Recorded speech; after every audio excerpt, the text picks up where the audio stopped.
Good afternoon. It is 3:01. I'm Joseph Bonanno live from the 104.5 The Zone studios. Titans head coach Brian Callahan met with the media today following the team's 34-10 loss to the Buffalo Bills. Callahan was asked about Will Levis and when he could make his return after missing Sunday's game with a shoulder injury. I don't know that he's ever going to be necessarily pain-free the way that the season works, but you can feel pretty good at some point, and it just needs rest. And hopefully this, not throwing for a handful of days here is helpful, and we'll see what it's like Wednesday. And if he needs another week of rest, he needs another week of rest. But the intent is to get him back healthy and get back rolling with him. Some news around the NFL. Commanders head coach Dan Quinn said that star rookie quarterback Jaden Daniels would be week to week after suffering a rib injury versus the Panthers. Dolphins quarterback Tua Tagovailoa is set to practice on Wednesday as he tries to make his return from a back concussion that landed him on IR. And Browns quarterback Deshaun Watson tore his ACL and will miss the remainder of the season. Tonight, the Monday Night Football doubleheader between the Chargers as they head to Arizona to face the Cardinals. And then the Buccaneers host the Ravens. You can catch that Tampa Bay and Baltimore game and catch the Westwood One call of that right here on The Zone starting at 7 right after the Brian Callahan Show. For our foundation repair and waterproofing needs, you need to visit USSTN.com. Breaking news at once on your home for the Titans and Vols. This is 104.5 The Zone.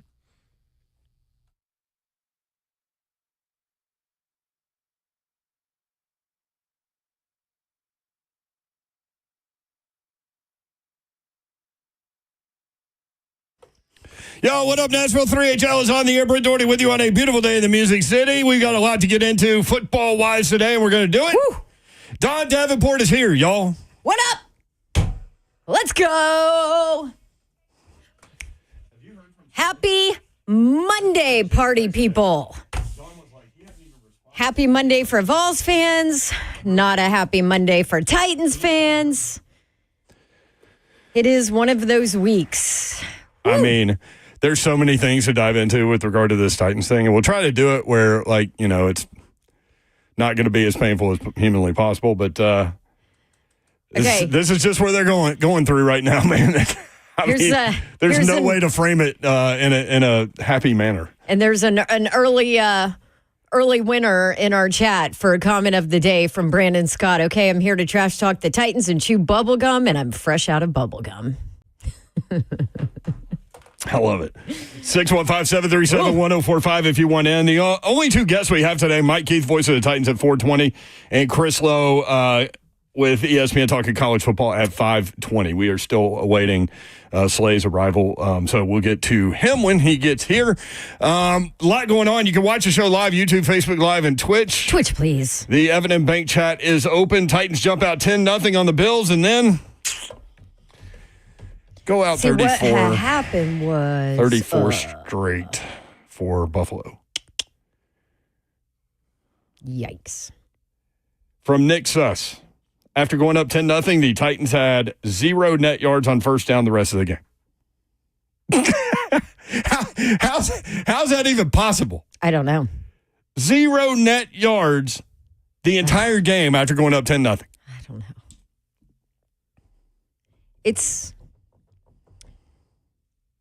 Let me say this.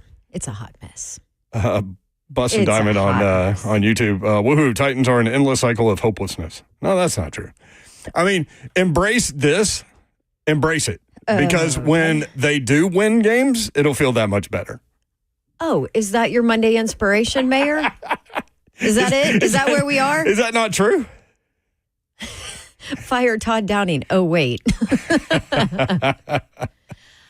We're going to dive into it all day. And as one of our wonderful listeners joked on Twitter, between the Vols and the Titans, it's a phone lines are open kind of day here on 3HL. But 615-737-1045 is our number. So give us a call if you want in. But and we'll kind of dissect all of this all day. But I think the frustrating part for the Titans is a lack of leadership, a lack of anybody standing up and trying to get things right, especially on the offensive side of the ball, a lack of having that person in the locker room on many levels. And then, honestly, I think a lack of rhythm and consistency and anything really offensively from a play calling standpoint, from a coaching standpoint. You know, I think fans are frustrated that, maybe it's taking a while for Brian Callahan to kind of get used to the head coach and play caller job at the same time. And it doesn't help when you don't have a quarterback that you trust or that can make things happen. And then you don't have leaders at skill positions who are stepping up to help out on top of it. It's just... It's a calamity. It's a complete... very different levels and different patches of where it's gone so wrong. It's a complete mess. Calamity. It's a good Calamity. word, Mayor. Yeah. Up 10-0. At that point, the Titans had 25 plays for 153 yards. And, of course, the 10 points. The Bills at that point had 3 3-and-outs, 9 plays, 13 yards. After taking the 10-0 lead, the Titans, 43 plays, 121 yards. 24 came on that Hail Mary flip-around thing at the end of the first half. So, in reality, 42 plays for 97 yards. The Bills, after falling behind 10-0, 47 plays, 376 yards, and 34 points. Tight end Nick Vanette said the look the Titans gets in the first half, they practice for. Opponents make adjustments in the second half, and it catches the Titans off guard. It's a tough thing to hear from a player.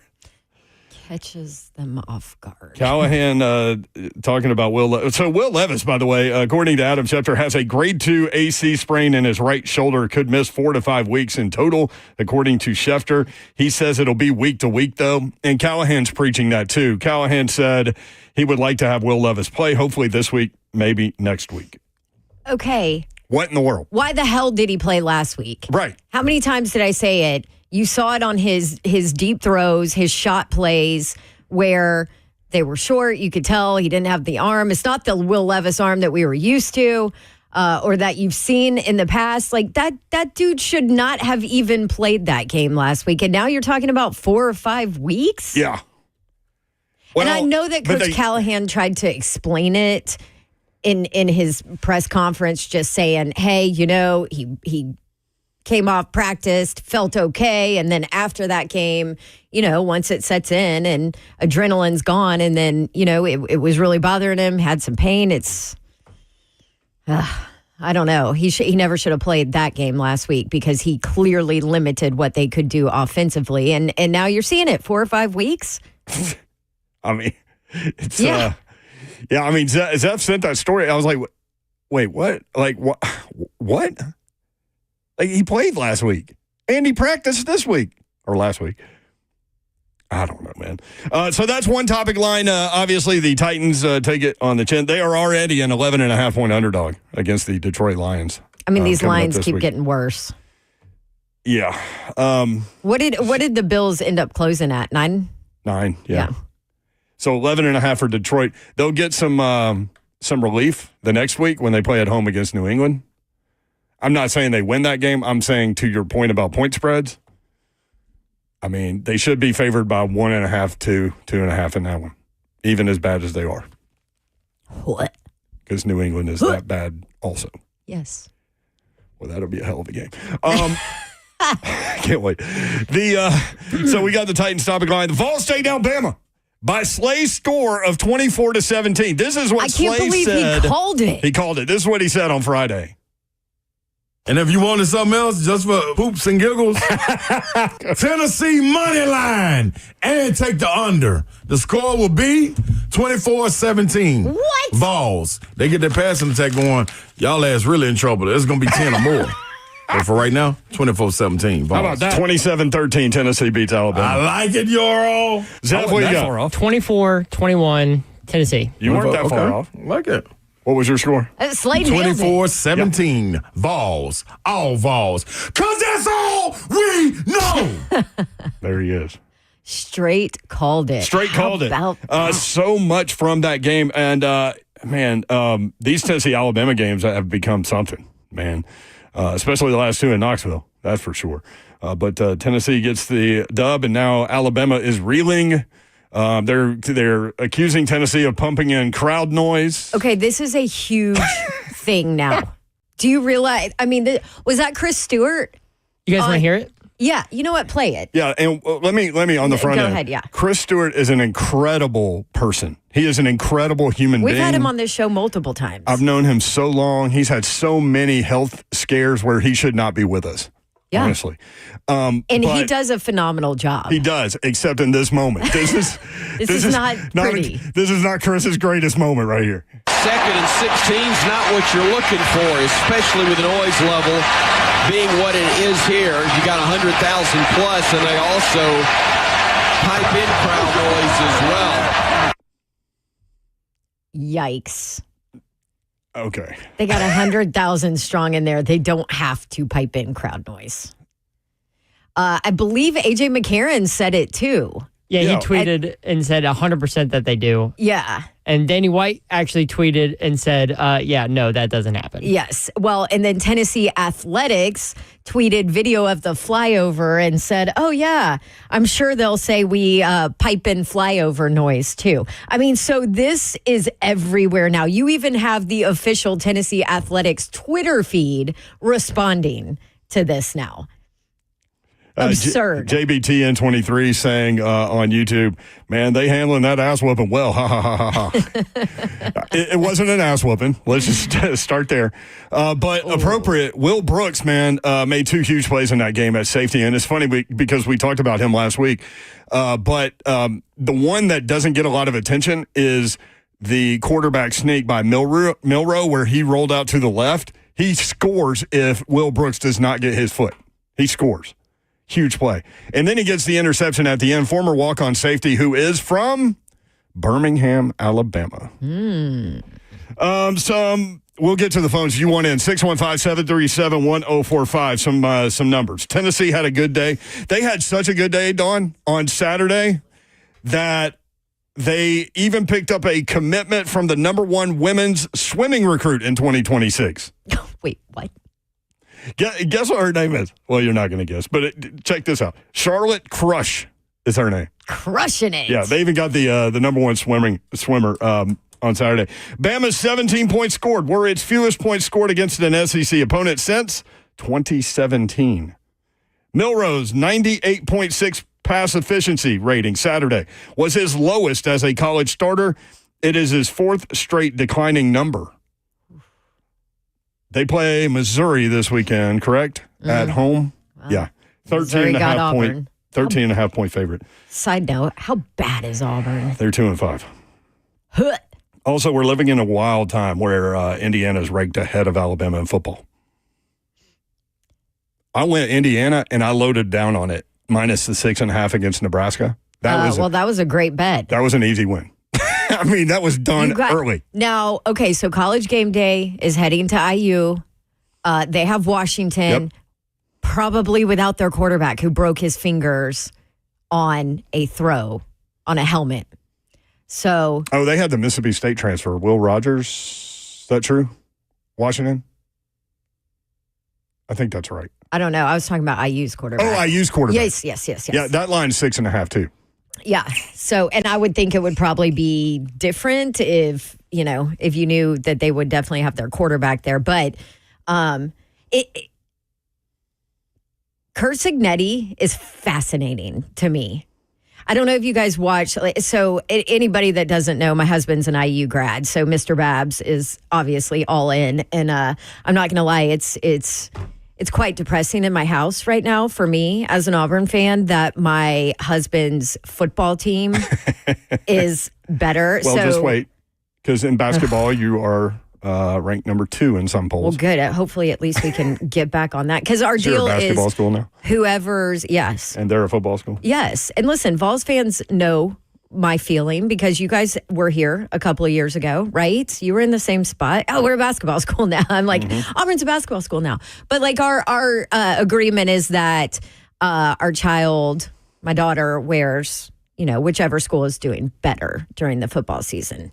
Usually don't have an issue with ever having to get IU stuff. Now we had to order some new IU stuff. What the heck? But anyway, Coach Cignetti is fascinating. He doesn't give a shiano. He'll say whatever the heck he wants. And, man, he just has them in a crazy place right now. What was his quote that went viral? I'm a winner, Google me. I win, Google me. And he ain't wrong. Vanderbilt gets it done against Ball State. We told you plus the 24.5 on that one just because that was a tough matchup for Vanderbilt, coming off 2 big wins and then got Texas coming in. But they did get the win. 14 all in the fourth quarter, but Diego Pavia gets it done, and Vandy heads to the Texas game ranked for the first time since 2013 against number 5 Texas. That's coming up this weekend. Much to talk about. 615-737-1045. Let's go to the phone. David is in Nashville, first up today on 3HL. David, what's up? Hey, what's going on? Go Vandy, ranked 25th. Beat There you Texas. go. There you go. Can That's it all you got, happen? David? That's it. Thank you. Go Vandy. Go All right. Doors. He just wants us to talk Vanderbilt. This will be a tough one. Upside down, hook 'em. Yep. Speaking of, Georgia just physically pounded Texas. All this talk about Sark, like building up the lines of scrimmage, they got blasted in the lines of scrimmage. Yeah, which is crazy because that was his entire goal the minute he took that job.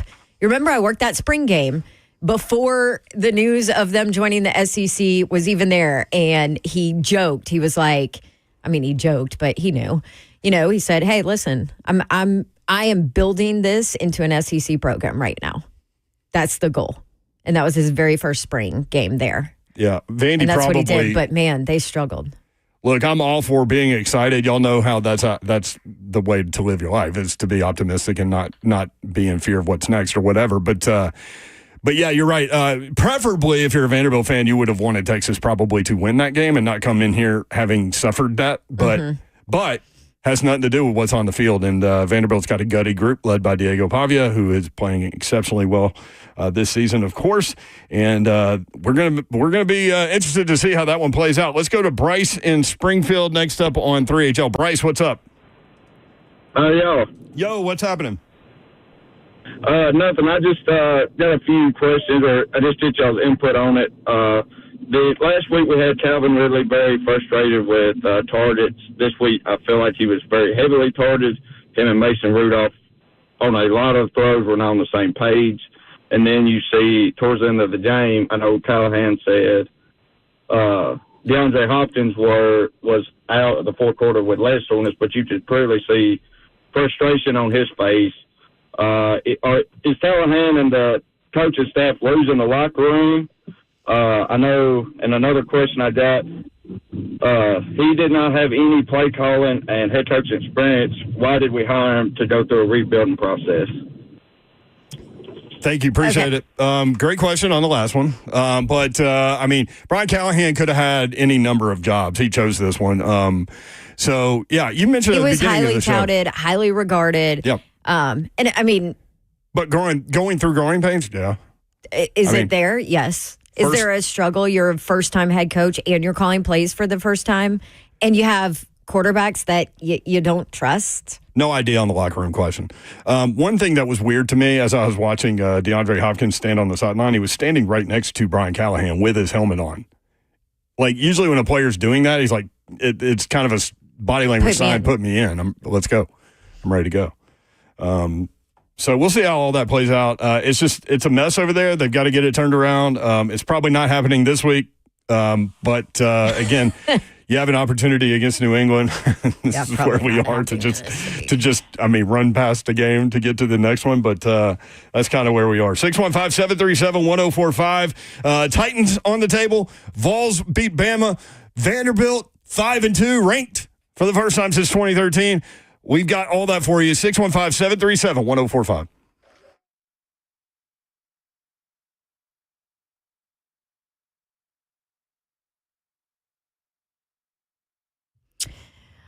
Okay, what better way to jump in and bet on the big games than on Zen Sports, the newest sports book right here in Tennessee, locally, that is bringing sports betting to a whole new level. You sign up for Zen Sports and you automatically earn up to $100 no danger first wager. So your first bet loses, boom, you get reimbursed the amount of your bet up to $100. What is better With Zen Sports and their new look, they're now offering NFL player props, daily promotions, odds boost, no danger wagers, same game parlays, even daily same game parlays, super boost. Zen Sports provides daily super boosts that are 16% over their Tennessee competitors. So certainly a new program here in our state that you want to jump in on if you are interested in sports betting. And Zen Sports also has a VIP rewards program. You can sign up for that at zensports.com/VIP. What are you waiting for, football fans? Start betting with Zen Sports. You got another game tonight. Might as well jump in there, and you will receive true odds on all parlays and an enhanced user experience. Get going. Download their app at zensports.com today. Zen Sports, where betting just got better. Gambling problem? Call 1-800-889-9789. Terms and conditions apply. No danger wager limited. Plus 500 odds to qualify. Boosted odds are derived from equivalent parlay bets offered in Tennessee. Must be 21 and older and in Tennessee to bet.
Well, if you're feeling a little tired and you're not motivated and the drive is low, you're gaining weight, noticing a loss of muscle mass, these could be all signs of low testosterone. Don't wait. Find out now. Low T Center makes it real simple to get your levels checked. It's just a simple blood test. With their on-site lab, you'll get results back in about 25 minutes. So hustle on over and get it done. Go to lowtcenter.com to book your appointment today. That's lowtcenter.com. Low T Center, reinventing men's healthcare.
Oh, man.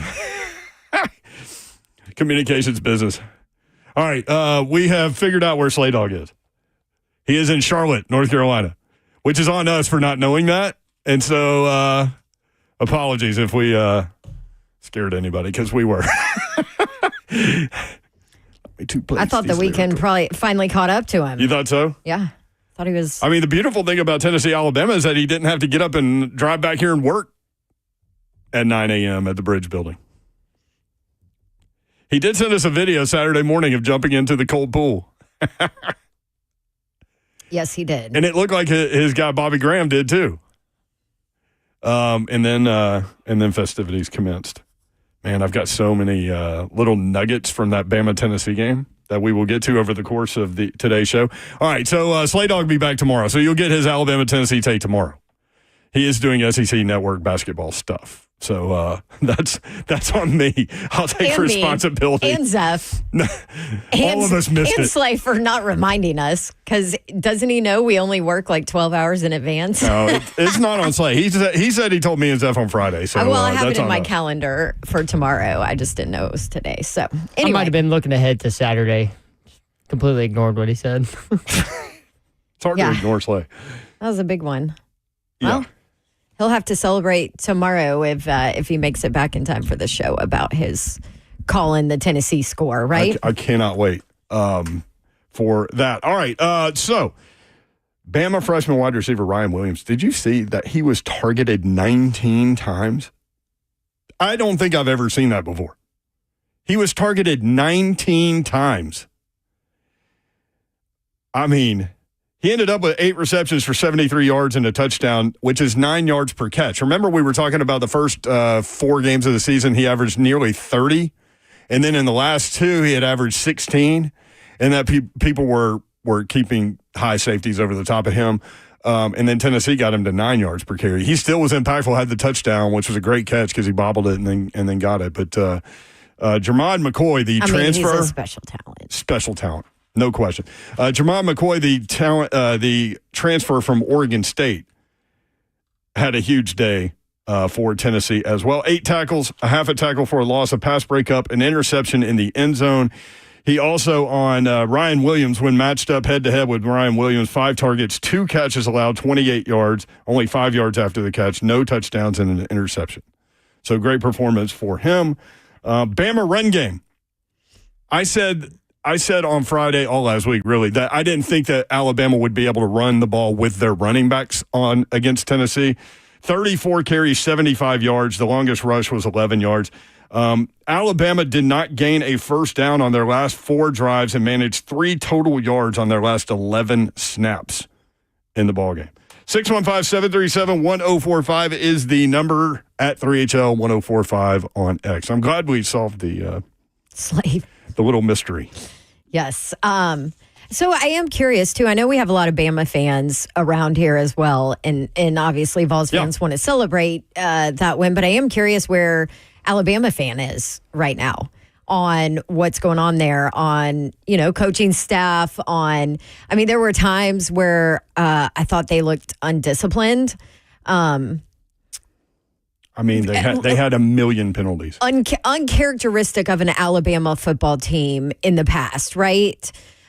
So I am just, if you're a Bama fan, we want to hear from you too. Well, where are you on where this program and team is in DeBoer's first year? Here's the thing. Kalen DeBoer is an excellent football coach, one of the best coaches in the country. No doubt.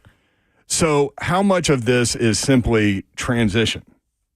And Nick Saban ruled that thing with an iron fist, but he did it out of love. Like, you talk to former players, they'll do anything for him. Oh, no doubt. I remember numerous conversations with Derrick Henry about what Alabama did for him in preparing him for the pros. I do wonder. And life. And I don't know the answer to this question. I'm going to try to ask around. But is there a little bit more freedom for the players in this program under DeBoer? And maybe, it's hard to kind of rein that in a little bit. I don't know. But you're right. They do not look like the same team. They very just from easily, a discipline standpoint, even. They very easily could have dropped 3 games in a row. Mm-hmm. Very easily. And listen, they have the talent. The talent is there. DeBoer is a hell of a coach. Well, when you go through the 24/7 things. Sports, did a couple weeks ago, they did the rosters and who has the most 4- and 5-star players and all that, and Alabama was still number one. So, yeah, they've got players the talent now. is there. In terms of the pass game, though, they don't have anything that stands out production-wise at the wide receiver position in the throw game except for Ryan Williams. 19 targets? That tells you a lot. Well, and, is that something that you have that guy and maybe you haven't taken the time to develop the other relationships and chemistry to where it's not just him, that can be something too. People always say, never be the guy that replaces the guy. Be the guy that replaces the guy that replaced the guy. Absolutely. It's hard. Those are hard shoes to step in. Oh, greatest college football coach ever. Yeah. It was interesting, too, because I worked the FSU And he's game. still around there, too. You know what I mean? Oh, yeah. So he's still his got an office there. Right. He's still overlooking That's hard. you guys when you practice. Yeah. It's interesting, though, because, it came up in our conversations about how Mike Norvell was offered the Bama job and stayed at FSU. Now, there's always more behind the scenes of what went on there, but and that program is in a very different spot, obviously, right now. I just worked the FSU Duke game where Duke, for the first time in 23 tries, actually beat FSU. Yeah. And I have a ton of FSU fans that have hit me up on Twitter and all that. What kind of a mess is it there? How bad is it there? So you can definitely see it's a challenge, but new coach into a program, talking about Alabama, new coach into a program that has been so good. For so long under Saban that there's going to be transition issues there. And it doesn't matter who it was or who it is or how they coach, but DeBoer is not going to be Saban. Nobody's Saban, and he's going to do things differently. And maybe, he's kind of figuring out how he wants to do things and what the culture is going to look like there under him. And I think some of that is showing in some of these close games, too. Yeah, hard to judge. I know everybody, this is the world we live in where you want immediacy and all these things, but given time, big picture, this guy's a really good coach. 615-737-1045 is the number. Let's go to Larry in Gallatin next up on 3HL. Hey, Larry, what's up? Hey, go Vols. All right, man. Enjoyed watching them. They're taking time off my life, though, every week. Tis the life of college football. Exactly. Both my daughter and my son lit up their stogies in Knoxville Saturday night, so proud of them for that. Babs, I saw a little bit of your game Saturday with your helmet on. Yeah. And as I watched that game, it occurred to me, you've missed your calling. There was a female lineman in that game, and I thought, yeah, there was. Man, would have been a great football referee. Boy, she wouldn't take any crap. I'll tell you that. Hey. Exactly. That whole Texas-Georgia thing wouldn't have happened. Oh, my gosh. No way. Hey, let me tell you this. After being on sidelines for so long, I'm not sure you could pay me enough to be an official in any of these games with some of the stuff you get from players, fans, coaches on that sideline. There are times it is not pretty, and there's no way I could handle it. Oh, yeah, you'd handle it. Thank you, brother. Funny. Appreciate it, man. Yeah. By the way, he mentioned the helmet on. So shout out to Chris Woolsey, who is from Franklin and is a part of the Duke equipment staff in Durham. Used to be with good old Frage at the University of Tennessee as a part of their equipment staff. So it was awesome to see him. His dad still lives in Franklin. Hi, Pops. He listens to our show. What up, Pops? Yes. And so he was nice enough to give me just kind of a behind the scenes of what goes into the helmet communication system nowadays. I was able to put on a helmet and hear it, kind of hear what the players hear cool. during the game. And now, mind you, I'm in a locker room, with no crowd noise whatsoever. Right. I can't imagine. I thought about the Tennessee game and how loud it was. I can't imagine how hard it is to be able to utilize that helmet communication system for it to help you at all when the Vols are on defense and Alabama is on offense, because that stadium is so loud. There's no way you can hear that helmet communication system. I mean, it's next level. It's and Woolsey was telling me too. He's like, yeah, it's turned up as loud as it can be for every single game, so you don't have issues. Like, you got to charge the batteries, during the game. You got to change them out usually at halftime. You've got to have the backup helmets for defense in case your green dot linebacker isn't in there, because the rule in college is that only one player can have the communication system.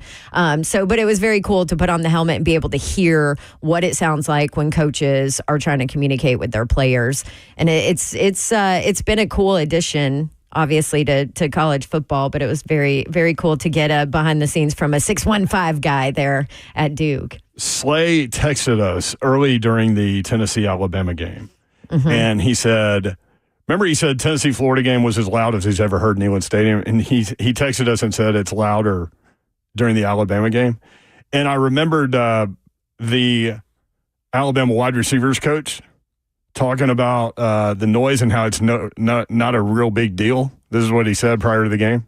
How does the crowd noise affect communication for receivers on the outside? I mean, the crowd noise to me is the same thing as if it was raining or thunderstorming out there. Okay, it should have zero effect on you.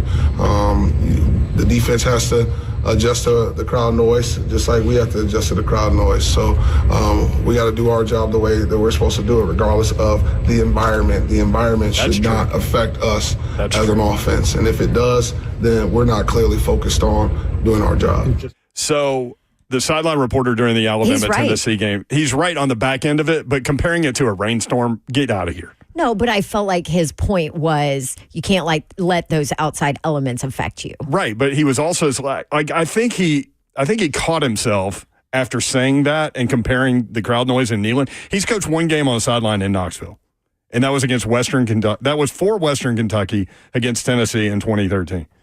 So, sideline reporter early in the game, Jalen Milroe on the sideline telling the coaches, the offensive linemen cannot hear me. I can't get the checks to them because they cannot hear me. And then after the game, he actually mentioned that sort of, and he said, I've got to do a better job of communicating. But I thought that was really interesting that the noise did obviously affect them. And you knew it going in. I do agree with you on the back end of what he said was 100% right. You cannot let your environment affect you. That's in life. That's in everything. Well, and you go in that environment knowing Neyland's going to be rocking. Well, but that's the first part of his thing was, did he? Because his only experience there was when Tennessee blew the hell out of Western Kentucky 52-20. So he didn't hear it loud. You know what I mean? And I'm sure, he's been in loud environments, but Tennessee, Alabama has been turned up in Knoxville. Always. 615-737-1045. Even when Tennessee was crap at football, I know because I worked a bunch of those games. That place is still loud. Period. Like, you just have to know it's going hitting into another that. level. This is another level from what. And Slay's been to all of these games, and is like, I've never heard this place this loud. So, now you're at the point where Alabama people are saying that they're pumping in crowd noise, which Danny White immediately shot down. Of course. 615-737-1045. 615-737-1045. We have two lines open if you want in. Jump on in. We got a lot of football to talk about. Tennessee, Bama, Titans, Vandy with a big opportunity this weekend. 615-737-1045.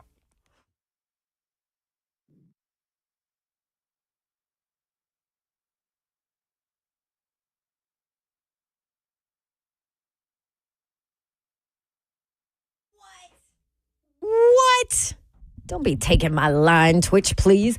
Okay, let's talk about outdoor lighting perspectives of Nashville. I mean, they can take whatever line because they made my backyard awesome. And they can make your backyard, your landscape, your home all of it. They can beautify and enhance it with landscape lighting. That is what they do, and they do it really well. They'll light up your night with festival lights, path lights, wall washing, tree lighting, area lighting. They'll do maintenance on lighting systems they did not install. And here's the deal with Outdoor Lighting Perspectives of Nashville. My guy Bob Lyons, the owner, is the best. He's the one that came out to my house and went through everything, decided what we needed.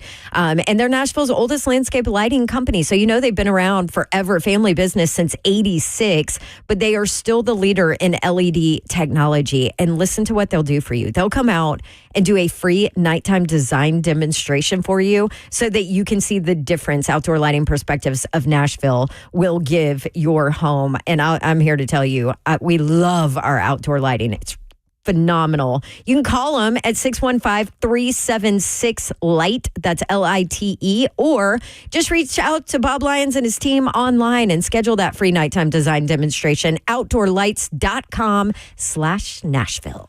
Holistic stem cell therapy. It comes to your door with Kellum Stem Cell Institute. They bringing it to you, man. They brought it to me, and I'm so excited about it. And why wouldn't I be? And I get rid of all the inflammation in my body. It's real simple. Many patients have experienced remarkable results just like mine. They got their own testimonies. Well, here's mine. I was riding in the cars, man, after being playing all of these years, and inflammation just tearing my knee up, man. I mean, like a burning sensation. I had to get out and stretch on long rides, but not no more. Nope. Your body, your cells, your solution handled all of that. Yes, and you got to believe that the stem cells are stored for future and continued use. So say you have an accident. You need to go get a little pep up, little hit of the secret potion. Well, it's your potion, so you can go hit it anytime. All you got to do is go reach out to Dr. Kellum, get you a consultation, 615-850-4415, 615-850-4415, KellumStemCellInstitute.com.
3HL 104.5 The Zone. Brent Doherty, Don Davenport with you. Slay Dog will be back tomorrow. He's doing SEC Network basketball stuff. Well, media training. Listen, those Auburn-Alabama basketball games are going to be something this year, both in the top 5. Mm-hmm. Tennessee up there, too. It's going to be a fun year of basketball. But, man, can you believe that Josh Heupel, in his last 6 games against Florida and Alabama, is 4-2? How about that? There's so many stats coming out of this turning of a program for Tennessee. And now they're, 70% chance to make the college football playoff? If the college football playoff was right now and done by the AP poll, ESPN put this out, you would have number 12 Boise State. And let me just go ahead and tell you, you don't want to draw Boise State because you'll have to deal with that running back, Genty. He is unbelievable. And they play Friday night this week. Mm-hmm. So and they play late. So you can go to high school football, come home, and watch this kid play running back. I mean, it is something. So anyway, 12 Boise State against 5 Penn State. And remember, these games are the first 4 get byes, but the first round is home games for the higher seed. So this would be at Beaver Stadium. Penn State against Boise State. Number 9, LSU at number 8, Tennessee. How ratcheted up would Knoxville be? Would Neyland Stadium be for a playoff game? I can't even imagine. Right? I can't even imagine. Number 11, BYU at number 6, Ohio State. Number 10, Clemson, who's turned everything around since that Georgia game. At number 7, Texas. And the top 4 would be Oregon, number 1, with a bye. They would play the winner of LSU and Tennessee. Number 2 would be Georgia, would play the winner of Clemson, Texas, which would be a rematch either way. Number 3, Miami, would play the winner of BYU, Ohio State. So theoretically, Miami and Ohio State, Oregon, Tennessee, for example. Number 4 seed, Iowa State, would play the winner of Boise State and Penn State. So that's where we are right now. And people are asking, first college football playoff rankings come out November 5th, I believe. So we're, 2 weeks away? Yeah.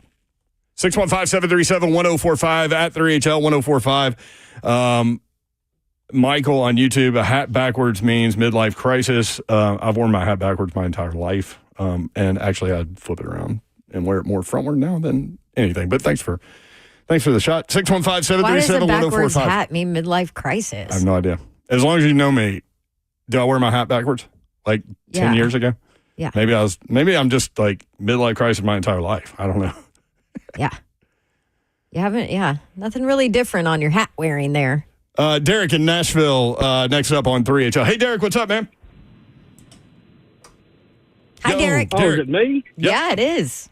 I told him Eric, but it's all good. Oh, I'm sorry. Eric. You can call me what you want to, just don't call me late for dinner. I'm going to tell you what, Alabama fans got more excuses than a politician, don't they? Oh, James Pierce was offside. Well, okay, it would have been 3rd and 5 then. You think you're still going to go 70 yards in that environment that night? Oh, hell no.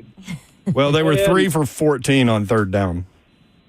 There you go. Yeah, that's not ideal. And talking about piping noise, maybe they ought to pipe some noise down at Alabama. I was at Alabama, Tennessee last year for a 100,000-seat stadium. Not that loud down there. Florida's a lot louder. We're louder. Florida in the 90s. Florida last year was pretty loud. I'll give them that. I was down there for that game, too, with Tennessee and Florida. So, again, Alabama, hey, run your app. Oh, it's only 2 out of the last whatever. Well, it's 2 out of the last 3. And we won the last one that matters. So I'll sit here. I'll still be smoking my cigar, singing Rocky Top and Dixieland Delight, and we don't give a damn about the whole state of Alabama. Go Vols! See you, Eric. Appreciate like it. 615-737-1045. Yeah, Tennessee fan still has energy on a Monday. There's no question about it. I love college football. Oh, I do my too. gosh. Did you guys see the FSU? I mean, FSU is just in a bad spot, right? Did you guys see? Yeah, they're 1-6. The Waffle House coach in the game? Oh, my God. Was that not amazing? That was hilarious. Yes. So, I mean, but No, I didn't. It was a perfect. Then you didn't watch my game, Mayor. What the hell? I flipped it I flipped it back and forth. There were other games on. Was it too hard to watch dismal offenses go at it on Honestly, a Friday I was waiting night? for you to break in, and I missed like every shot of you. So Yeah. That's right. Anyway, so there was an FSU fan at the game, no shirt on. And by the way, it was cold, with his Xbox headphones on and his waffle sheet menu as his play call sheet. And the comments that came, so we showed him, I mean, he is, when they're on offense, he's like looking at his Waffle House menu. He's, calling plays or whatever. So I did see that guy. Yes. I mean, he went viral all over Twitter, right? And the comments were, he could call better plays than Norvell right now. I mean, you can only imagine, right? And anyway, but it was just like such a reminder. So I went and talked to him to figure out, all the details on what he was doing. He was there by himself. Name was Cole, was in town for a bachelor weekend and went to the game so that, he could root on his Knowles. He's like, we need this win so bad, blah, blah, blah, or whatever. So he's there without his shirt with his Waffle House menu, which he said was a gift. He didn't steal it. It was a gift to him. But it's just such a reminder, like, these fans, these programs, like how great college football is. And that call from Tennessee fan just shows you like, and now with this 12-team playoff and everything's wide open, like Alabama fans still think, okay, we still have a chance to make it into the college football playoff. I mean, prior to this year, that would not be a conversation. They'd be done. They'd be done after one loss. I love Tennessee would so be much. done after one loss, and that's not the case this year. Somebody just let's see. Ben from Chattanooga. In 7 games, Tennessee has not allowed more than 20 points. That is true. They haven't allowed more than 19 points, as a matter of fact. You want to go compare this team to the 1998 team real quick? Why are you doing that? That won the national title? Oh, my gosh. Why are you doing that? Tennessee has given up 11.6 points per game so far this season through 7 games. In 1998, they gave up 14.4. This defense better than that defense? Okay. I'm just asking a question. I'll go through some defensive numbers for Tennessee when we come back. Also, more of your phone calls. All lines are loaded. Bubba in Dixon going to call. He came to the Buffalo Wild Wings show on Thursday in Dixon. It was good to see Bubba in his Alabama hat. He's got one daughter that's a Tennessee fan because of Slay and one daughter that's an Alabama fan because of him. 615-737-1045.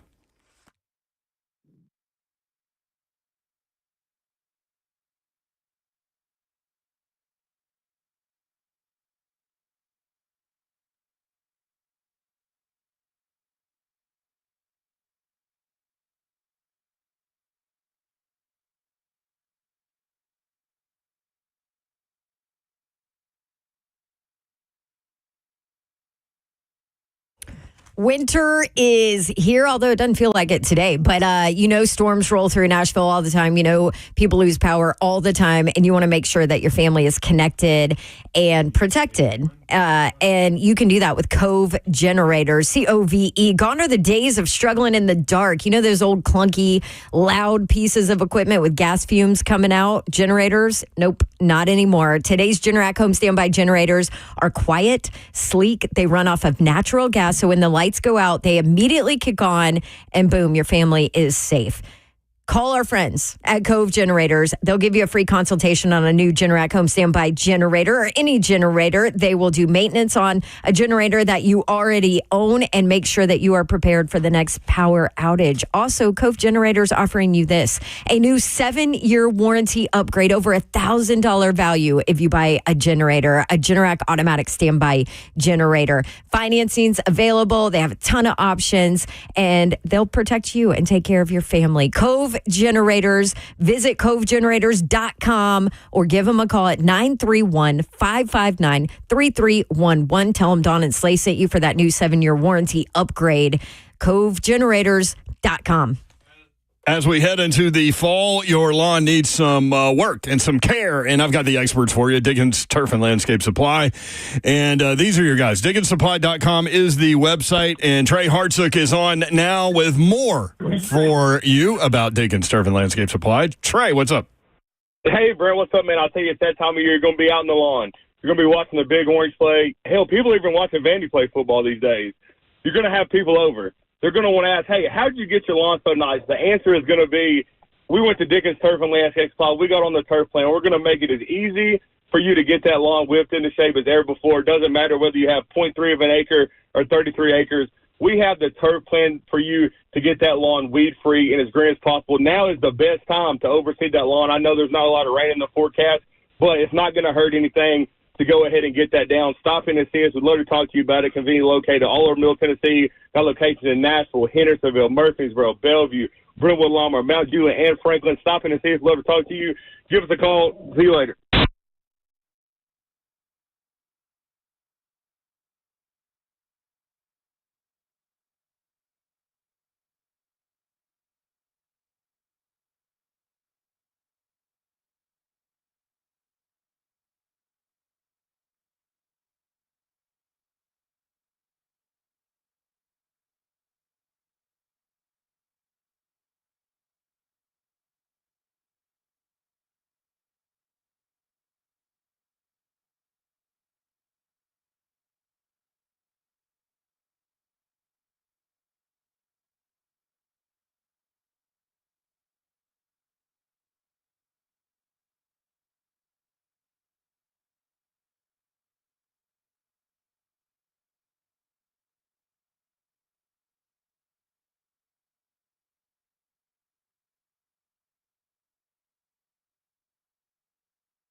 Good afternoon. It is 4:01. I'm Joseph Bonanno from the 104.5 The Zone Studios. Titans head coach Brian Callahan met with the media today following the team's 34-10 loss to Buffalo. Callahan was asked about Will Levis and when he could make his return after missing Sunday's game with a shoulder injury. I don't know that he's ever going to be necessarily like pain-free the way that the season works, but you can feel pretty good at some point, and it just needs rest. And hopefully this, not throwing for a handful of days here is helpful, and we'll see what it's like Wednesday. And if he needs another week of rest, he needs another week of rest. But the intent is to get him back healthy and get back rolling with him. Some news around the NFL. Commanders star rookie quarterback Jaden Daniels is week to week after suffering a rib injury versus the Panthers. Dolphins quarterback Tua Tagovailoa is set to practice on Wednesday as he tries to return from a bad concussion that landed him on IR. And Seahawks wide receiver DK Metcalf, who left Sunday's win over Atlanta with a knee injury, suffered a grade 1 sprained MCL and will now be considered week to week. Tonight, it's a Monday Night Football doubleheader as the Chargers head to Arizona to face the Cardinals and the Buccaneers host the Ravens. You can catch Tampa Bay and Baltimore on the Westwood One call of the game right here on the Zone, starting at 7, right after the Brian Callahan Show. For your foundation repair and waterproofing needs, you need to visit USSTN.com. Breaking news at once on your home for the Titans and Vols. This is 104.5, The Zone.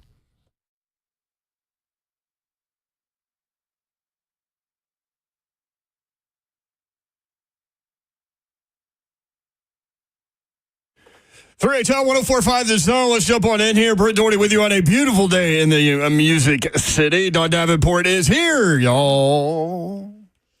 What up? Twitch, please. Slay Dog is in Charlotte, North Carolina, and doing some preseason SEC basketball things with the SEC Network. He'll be back tomorrow, and he'll be fired up. He will be fired up. That is for sure. No doubt. Tennessee beats Alabama 24-17. The Titans get drug into Orchard Park 34-10. Vanderbilt beats Ball State 24-14. Prepares for Texas coming up this weekend. And all of the things NFL college football for you. 615-737-1045. A lot of people patiently waiting. Let's go back to the phone. Ross in the Borough. Ross, what's up? What's going on, guys? How about them Vols? That was something. Man, I just something happened walking in the game. My brother and I are walking in. We're trying to get in there like an hour early. You know, the Bama fans are doing their little thing. When Tennessee fans start, to go Vols. And Bama fans get louder. Tennessee fans get louder. And then finally the Tennessee fans shut them up. And it occurred to me, I looked at my brother. I said, 4 or 5 years ago, that wouldn't happen. We'd all be walking in here going, we have no shot to beat these guys. But we got the tickets. We're going to go in. Y'all do your cheer. It's okay because we know, like you know, that you're going to beat us. That ain't happening no more. We shut them down and shut them up. And I've been going up there since I was 10 years old. I'm 57. That ain't happened in a long time. Yeah. So it was good to see that, and good to see that there weren't a lot of Bama fans in there. So the UT fans that did sell their tickets, at least they sold them to the Vol fans. That looked like the fewest amount of Alabama fans I've ever seen in Neyland Stadium, just from the TV. Oh, we went up Friday, and we were out Friday night. Didn't see. We're like, where are the Bama fans? Where are the Bama fans? But I got a question. I was trying to get in last week to ask y'all about this. So, we started off good. Of course, we didn't play anybody in this offense. Then it struggled. But remember, after an NC State game, Heupel's like, look, Tennessee's known for defense. Reggie White, Al Wilson, Eric Berry.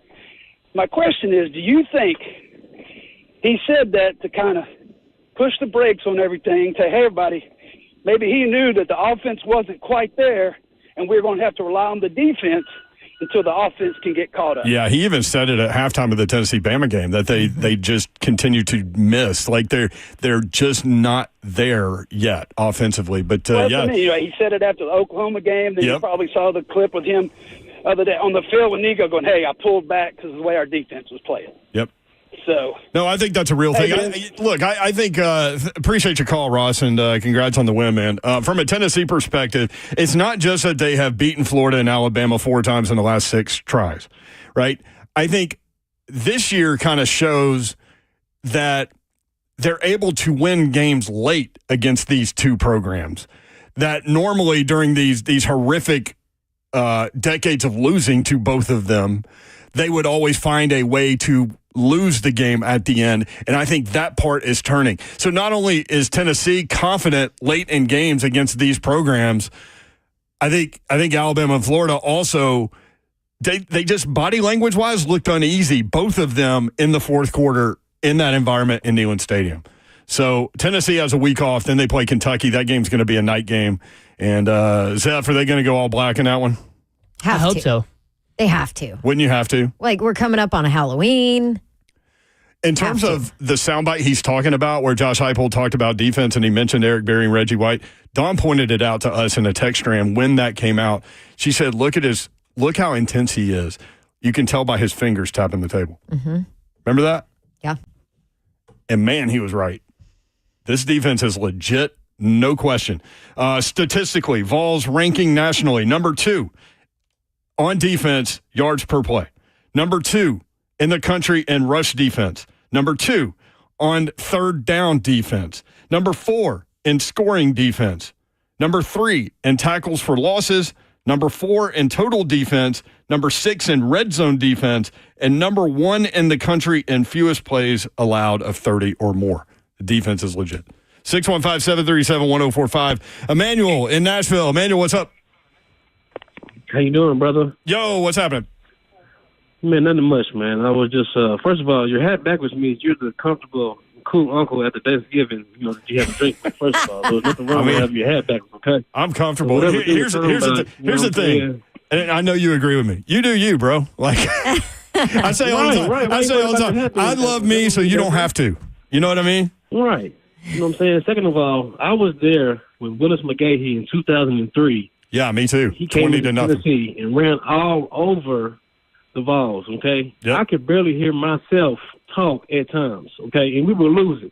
So whatever they're talking about as far as, extra whatever speakers or whatnot, man, no, it really does get loud there, okay? The stadium is very, very loud. Number 3, Titans are really in a rebuild, like for real. Like, I've been drinking the Callahan Kool-Aid since the offseason, since he was hired, and he needs to put some more sugar in that Kool-Aid because right now it's very, very sour. It tastes like water. It's bad. I love Maybe that. add some pickles. I love that analogy. For real. Number 4, Callahan, he's learning on the job right now. Like, he really, really is. And now the past, 3 games, I've really been seeing him learning what to do at certain times or who to go to at certain times with Calvin Ridley or D-Hop.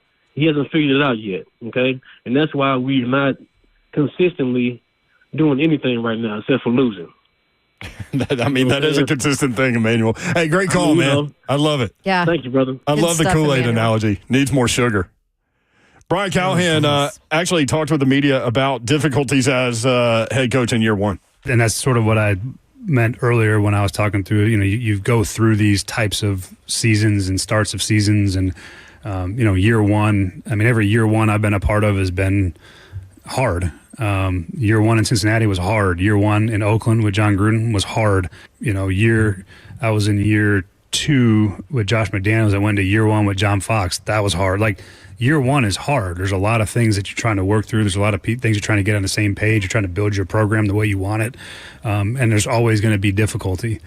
And having gone through those experiences gives me the hope that 1, I can handle it, and 2, I've seen it before, so I have at least some roadmap to what that might look like and how to get out of it. But there's challenges that come in the start of every program, and we've not done a good enough job of handling some of those all the way around, and we have to find a way to do those better. I struggle to compare years and teams, certainly, but there's some similarities to the two for sure. Interesting.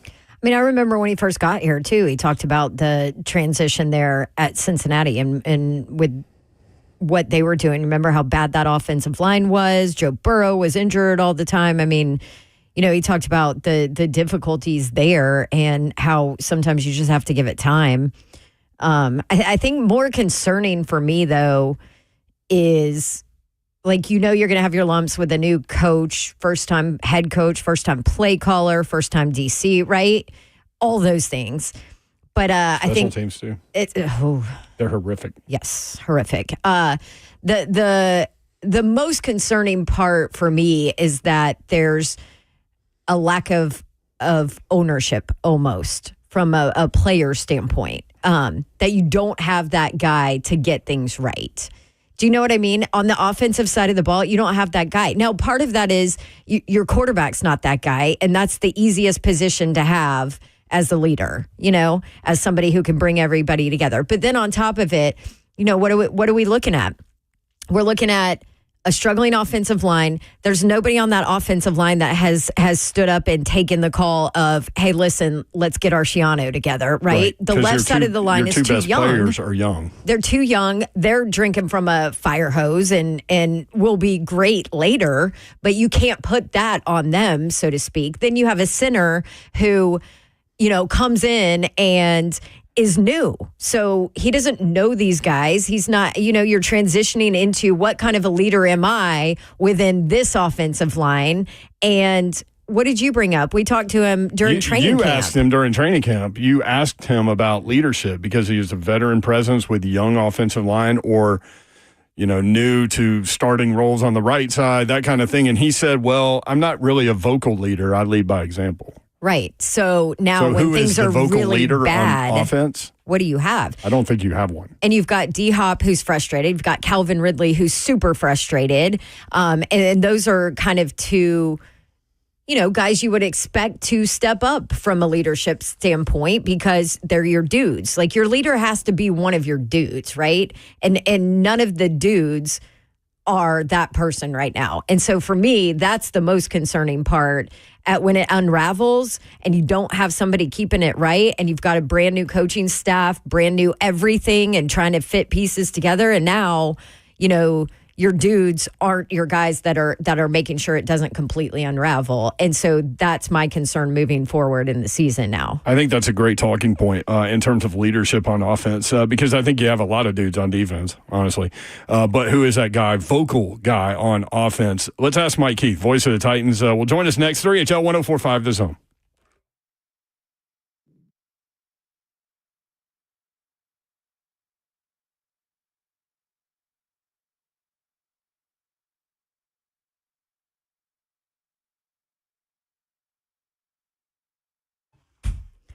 Okay, what if you could be debt-free by this January? How cool would that be? Oof. I'm talking about all that high-interest debt you have. Pay off your credit cards, your car loans, consolidate everything into one low payment.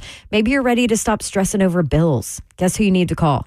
My friends at Loan Pronto. Right now, rates are at their lowest in 2 years, so it's a great chance to use your home's equity and save big going into the new year. Loan Pronto got rates with APRs in the low fives, and they're getting homeowners hundreds of thousands of dollars out of their home's equity. They've tracked some of the homeowners who do this with Loan Pronto, and they're saving on average about $850 a month. That adds up. Let Loan Pronto help you. They offer a ton of options: total refis, express equity lines of credit. Get a rate quote in just minutes with no hard credit pull and no upfront fees like all those other guys.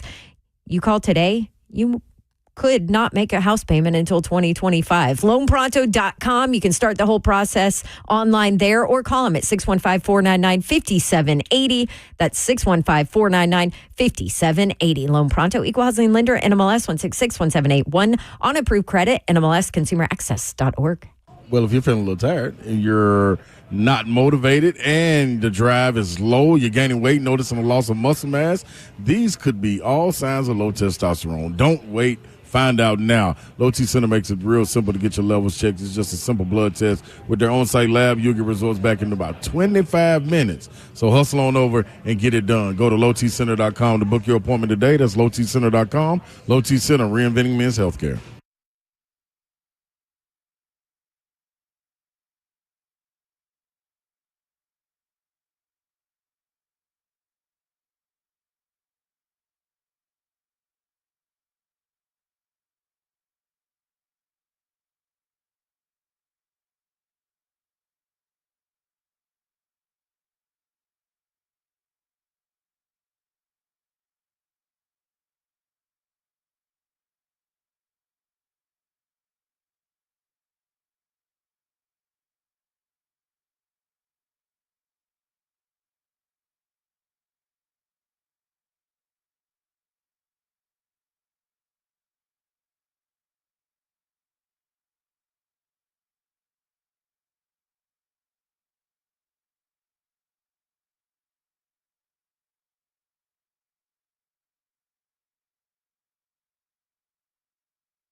I love living in Middle Tennessee. We've got great restaurants, entertainment, sports, and one of the nation's top Ford dealers right here in our backyard. Two Rivers Ford. Remember that name. Two Rivers has been a staple in our community since 1983. They're locally owned. They have a non-commissioned sales team, and they sell below MSRP. They've been doing business with integrity for decades. Two Rivers Ford, the South's most trusted Ford dealer.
3XL 104.5 The Zone. Brent Doherty, Don Davenport with you. Slay Dog will be back tomorrow. Zeph, the executive producer of 3XL.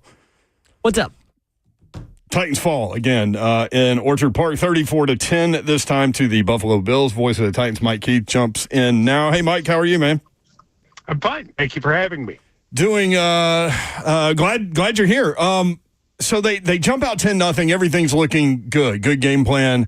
Mason Rudolph has time. He's completing these short passes, moving the ball down the field. What happened? Well, missed opportunities, I think, was one thing. Fumbling the center snap when we're in a position. You just picked up a first down. Not being able to put more points on the board because you knew there would be some sort of answer. I don't think anybody felt like when we went in 10-7, you were going to end up winning 13-10.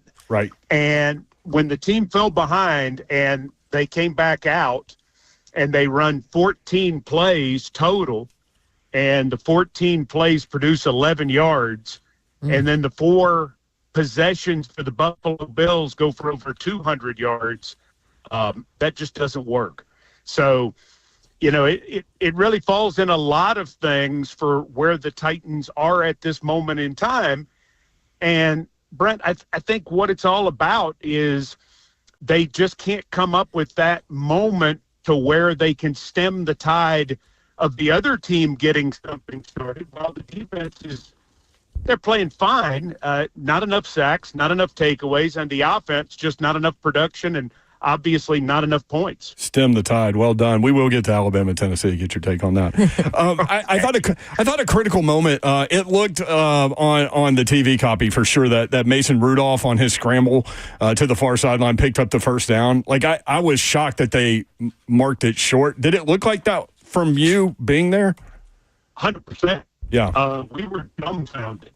And I try not to harp on officiating because I just find that annoying.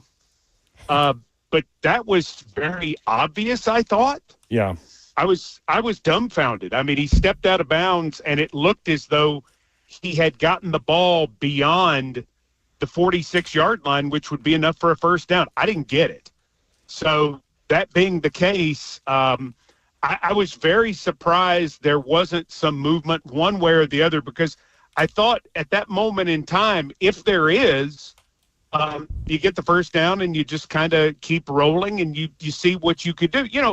Even if you go down there and you get 3, it's a big opportunity to have the ball on the road to start the second half because you're trying to maintain momentum. But the other part of it is it's as quiet as it's going to be all day because not everybody's back from getting their beer or their chili dog. Right. And so for the road team to have the ball to come out in the second half, that's the one point in the game you can hear. So not only do you lose that possession and that opportunity, you lose it in such dramatic fashion because the momentum totally changes. And by the time it's 14-10, everybody's back in their seat and they're like, hey, now this is fun. Let's go. Yeah.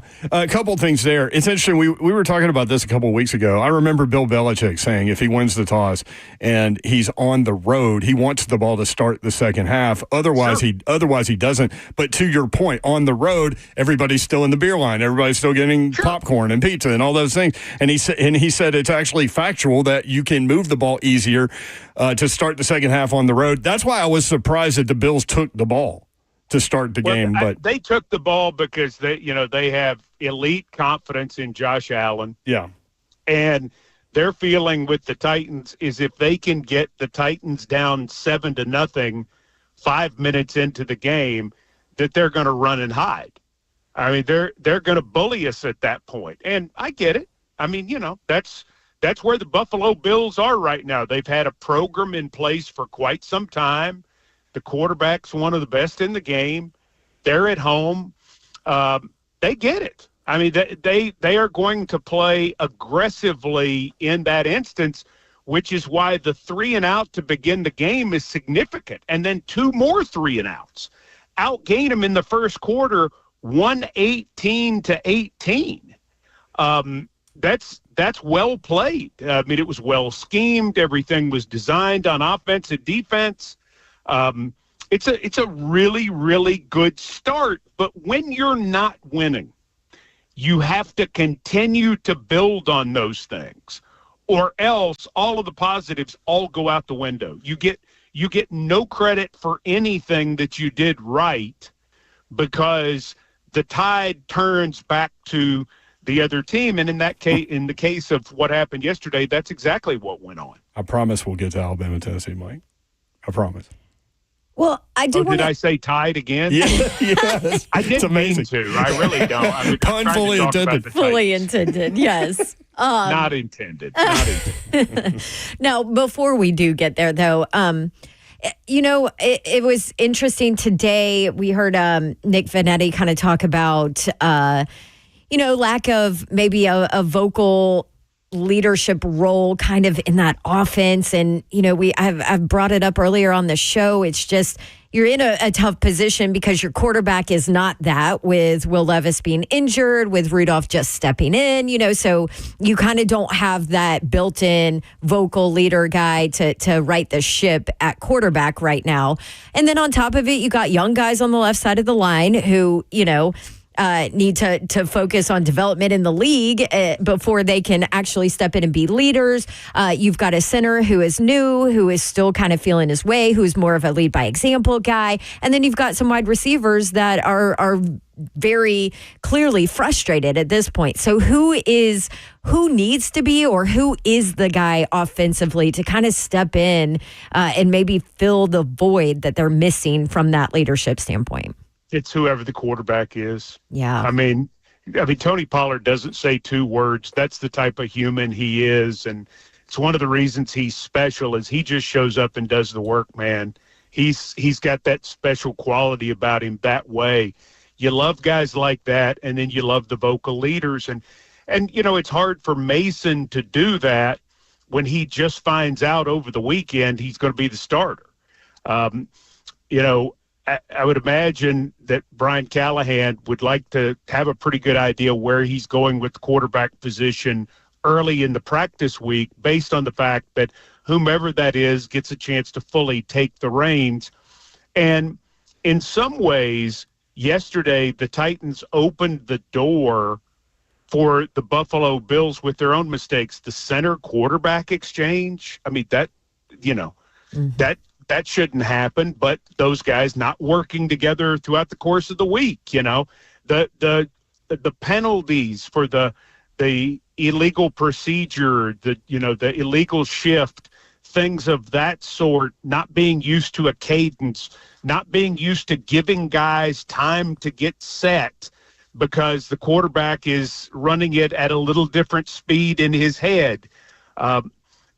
The Titans must do things to not beat themselves before they have a chance to go win a game. And that's going to be one of the challenges, playing in what I think will be a more difficult environment even than yesterday as they go indoors to Detroit this week. Boy, and Jared Goff is playing at a next level, man. I mean, just ridiculous, this guy.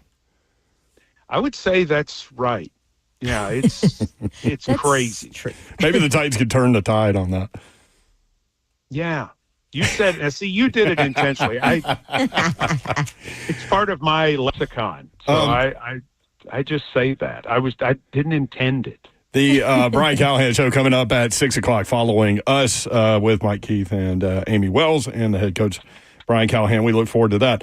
Tennessee gets the win. And again, I didn't think Tennessee would be able to grind out a win against Alabama like they did against Florida, but, I mean, it was very similar. And this football team in the fourth quarter, Mike, is absolutely locked in. Alabama did not gain a first down their last 4 drives, managed 3 total yards on their last 11 snaps. I mean, just an incredible performance by that Tennessee defense. Yeah, a historic Tennessee-Alabama game. And we've seen both teams through the course of the series win games like that when they make the plays down the stretch. It wasn't that Alabama played poorly. It was that Tennessee executed at top efficiency in all levels, downing the punt,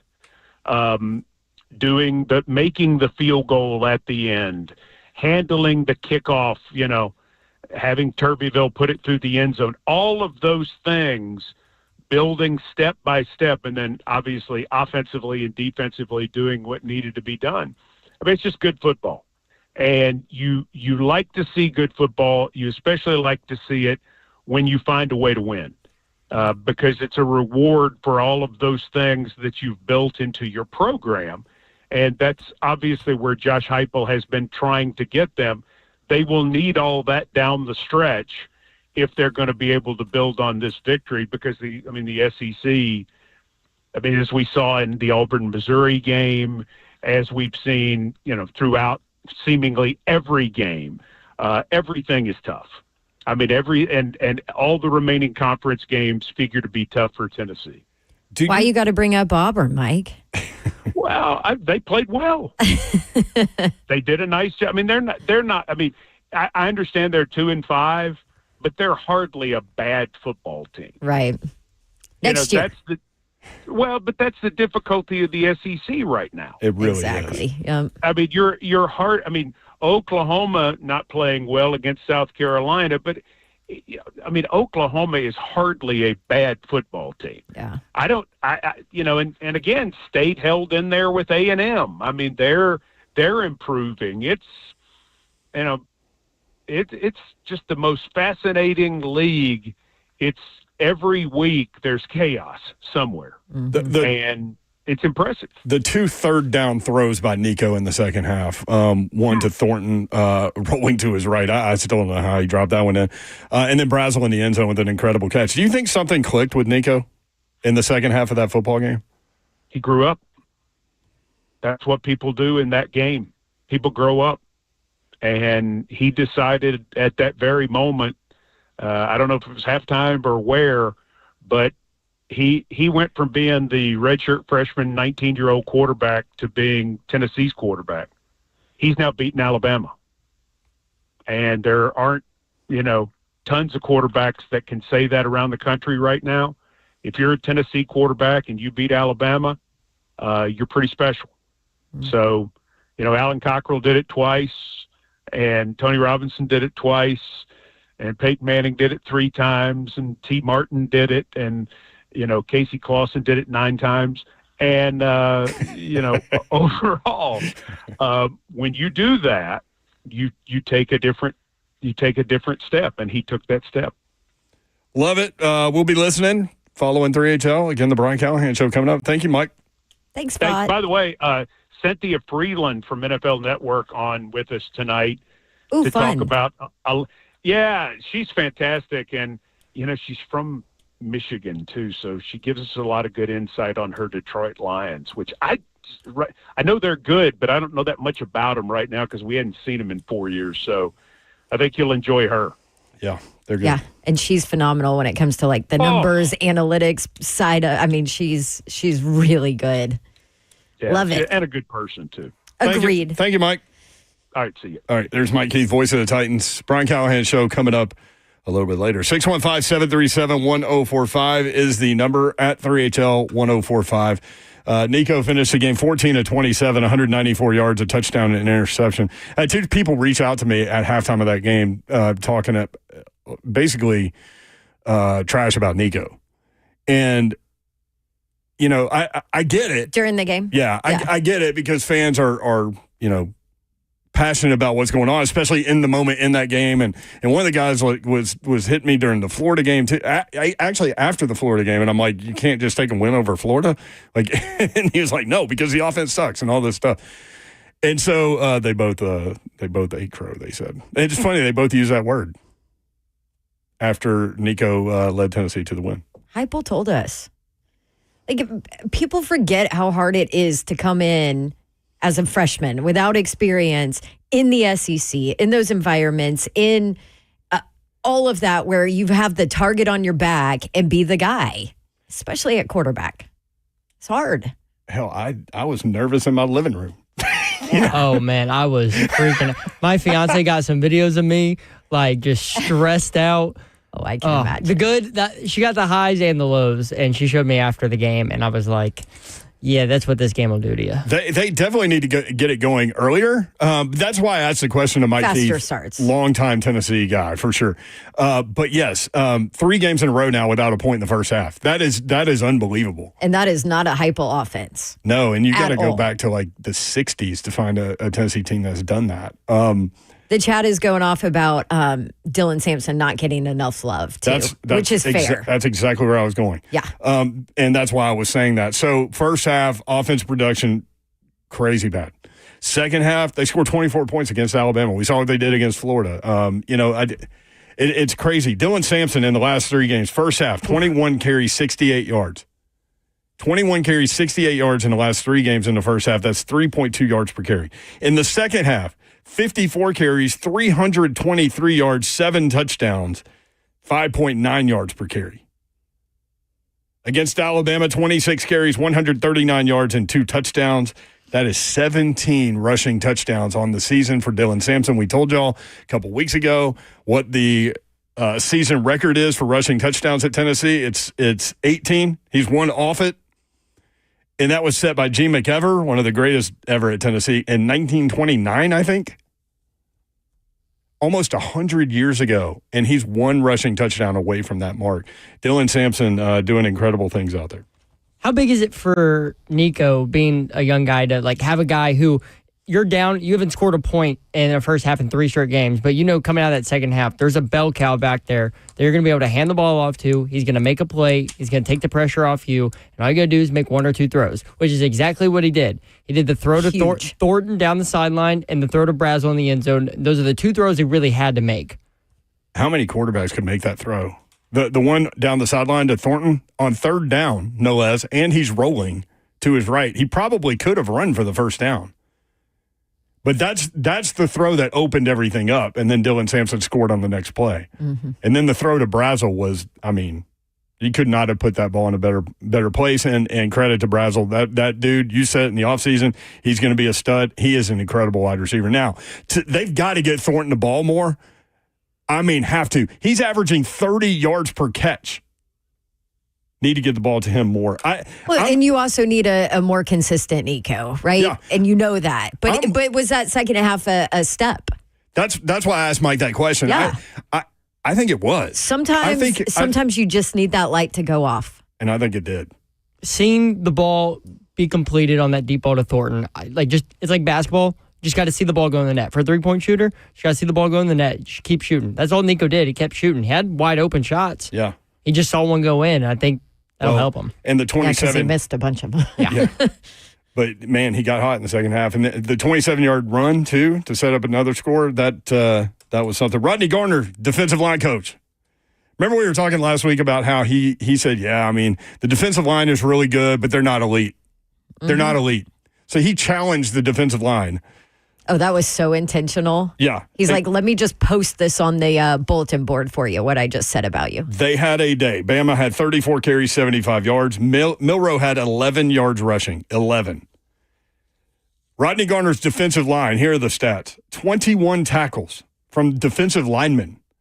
2 sacks, 10 quarterback hurries, and 4 tackles for a loss. They're good defensively, man. Now, a week off and then Kentucky, night game. We think they're going to wear black. I haven't heard that from anyone up there. I'm just saying. Makes sense. They should. Yeah. Got to come out of this bye week better than you did last one. Oh, definitely true there. And good thing is they're at home. They're not on the road. It's not like they're going to an SEC, another SEC team's place. They get to stay at Neyland, so that should help. But and Josh Heupel has the learning experience from that last bye week. Coaches are always looking for that. 615-737-1045. James in Ashland City. James, what's up? Thanks for giving me the opportunity to talk on the line. I just first want to congratulate the Vols on the Vol Nation on a big win. I told your screener, but I'm not going to tell it on the air. I was watching today a TV show, and it had a lot of Alabama fans calling in and blaming the coach, blaming the quarterback. Not one. I listened for 2 hours. Well, I watched for 2 hours. Not one single one of those people out of that toothless wonder state had the decency to call in and acknowledge what the problem Alabama had was Tennessee's elite defense, in my opinion, the best defense that they put on the field since 1998, and that made him be better than that Deion Grant defense. And I say all that to say this, also to any Alabama fans listening, that game could have been a 28-game win had Tennessee not turned the ball over in Alabama territory 3 times. And last thing I want to say, and I'll hang up and get your reaction because I love listening to you guys. If Nico can get the Joe Milton out of him, if we can shake the Joe Milton out of him and him not overthrowing wide open touchdown passes, I think I counted 3. There may have been 4, but I counted 3. If we can hit those passes and stride like we did with him and Hooker and get the Joe Milton out of Nico, this team, the sky's the limit for this team. And I'll hang up and listen. Thank you for the opportunity. Thank you. Appreciate it. I mean, one thing about that comparison is Milton was, 26 years old? And had some experience and had been around. Nico's 19. Right. I mean, let the guy grow.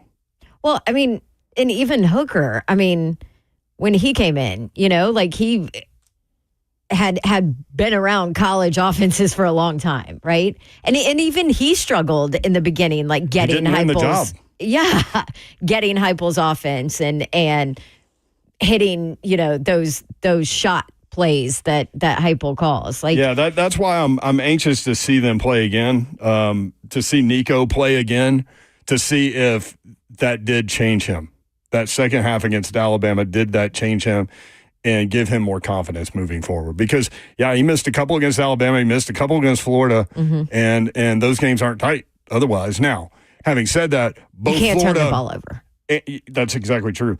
Both Florida and Alabama had opportunities to put distance between themselves and Tennessee, and Tennessee was able to stay in the football game to win because it in the fourth quarter. Defense. Yeah.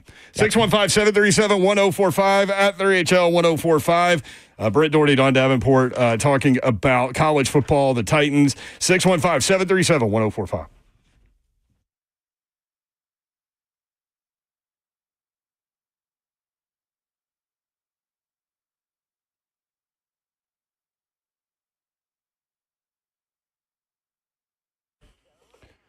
Got to Dodge Chrysler Jeep Ram. That's where you need to go to get that next new vehicle. Maybe you've been thinking about it for a while, and maybe you've even been looking around. If you have been looking around, make sure you include Gupton in your process. If you've been thinking about it for a while but haven't started the process, start with Gupton because you'll end there. 3450 Tom Austin Highway in beautiful Springfield, Tennessee, just 30 minutes from downtown Nashville. Best vehicle buying experience you will have ever had. Daniel Gupton, King Gupton, their crew, ready to help you out. Just let them know what you're looking for. They'll point you in the right direction. You'll take your test drive. You'll go inside. They will help make the numbers work, and it will be that easy. Service department is incredible as well. They will keep you updated after you drive your new to you vehicle off the lot and let you know when you need an oil change or tires rotated, things like that. They'll shoot you a quick text and set that up for you. Everything is done very well. 3450 Tom Austin Highway in Springfield, Tennessee. Check them out online, GuptonMotors.com. All the dealership information is there. Address, phone number, dealership inventory, all the deals they have going on this month right there at GuptonMotors.com. That's Gupton Dodge Chrysler Jeep Ram. All right, you guys have heard me talk about our big backyard project, right? One of my absolute favorite parts of our new backyard is our artificial turf. And Grass 365 and my buddy Kent over there did an amazing job with our turf and even put together a putting green. And put that in for Mr. Babs, combined, birthday, Christmas, all the holidays that everybody yells at me that I'm not allowed to combine gifts. But we did, and our backyard now is our absolute favorite ever, and that's thanks to Kent and Grass 365. And here's the deal. You guys know we have 4 dogs, and there's an area where grass wouldn't grow. So we did the turf there, and it's been amazing. It's pet friendly. I have 4 big dogs, and it is still in great shape. It drains phenomenally, 0 maintenance for me, which is great. And it's a great solution to areas where grass will not grow, or even if you just want maybe some turf around your pool area. It is phenomenal, best part of our backyard, and I absolutely love it. And you can have it too. Call my friend Kent for your estimate today at Grass 365. That's 615-804-4927. That's 804-4927. Or just go visit my friend Kent online online at grass365.nashville.com.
3HL 104.5 The Zone. Brent Doherty, Don Davenport with you. Slay Dog will be back tomorrow. He's doing SEC Network basketball things in Charlotte right now.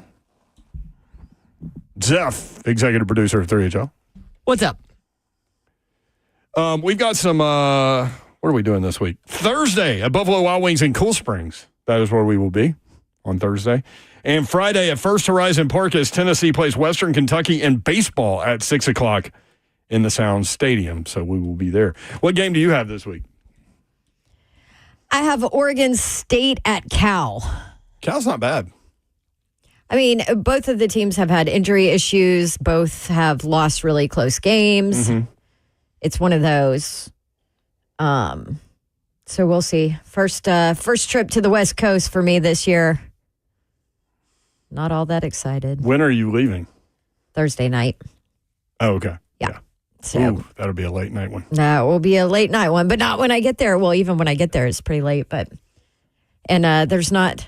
I know this will shock you, but there's not a direct Nashville to Oakland, which is the closest airport to Cal, Berkeley. So now I will say this: I have never covered a game at Cal Berkeley.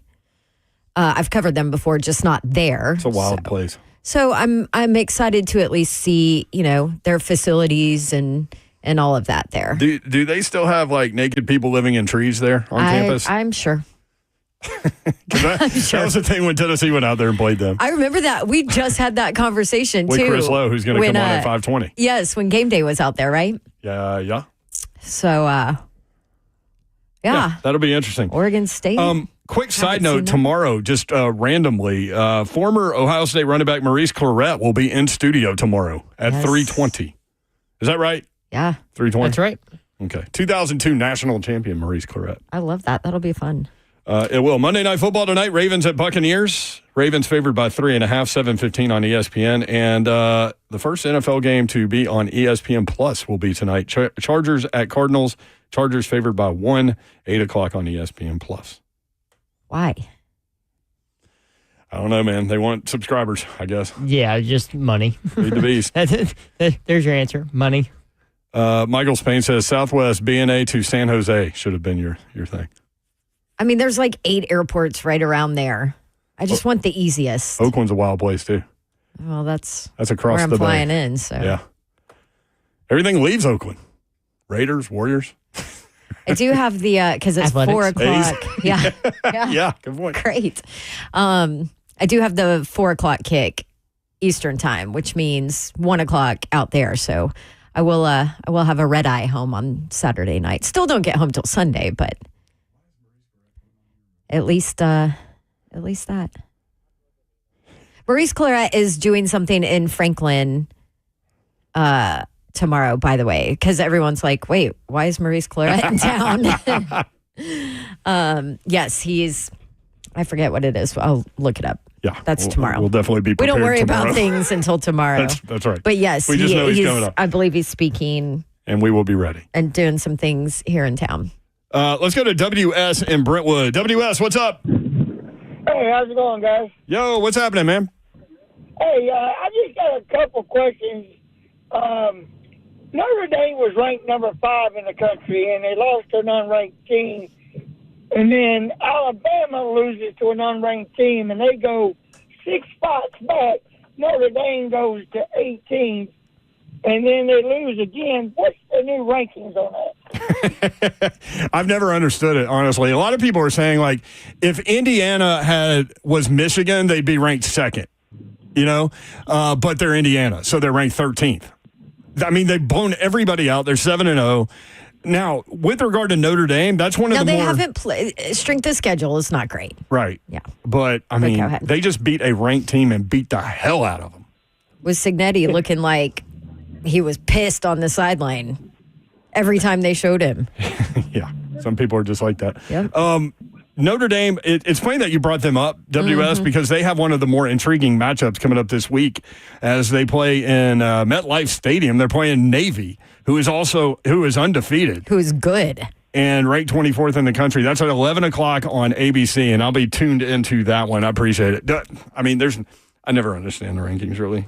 Well, and at the end of the day, committee. the only thing that matters is once the college football playoff rankings come out, which is November 5th. So You've got, 2 weeks. Now, I do like it from a Vanderbilt perspective because they're ranked, and that's cool. They're ranked in the coaches poll for the first time since January of 2014. They're ranked in the AP poll for the first time since 2013. It's the best start for Vanderbilt since their 5-0 start in 2008.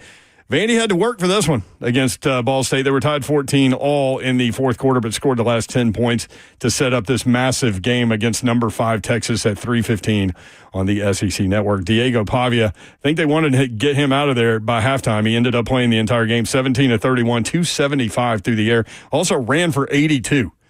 Couple of scores. And isn't he dealing with a knee injury too? Lower body is what I've been told. But sorry. Whatever. I think, yes, that's what the answer to your question is. Okay, whatever, it's a knee. There was talk that he wouldn't play at all.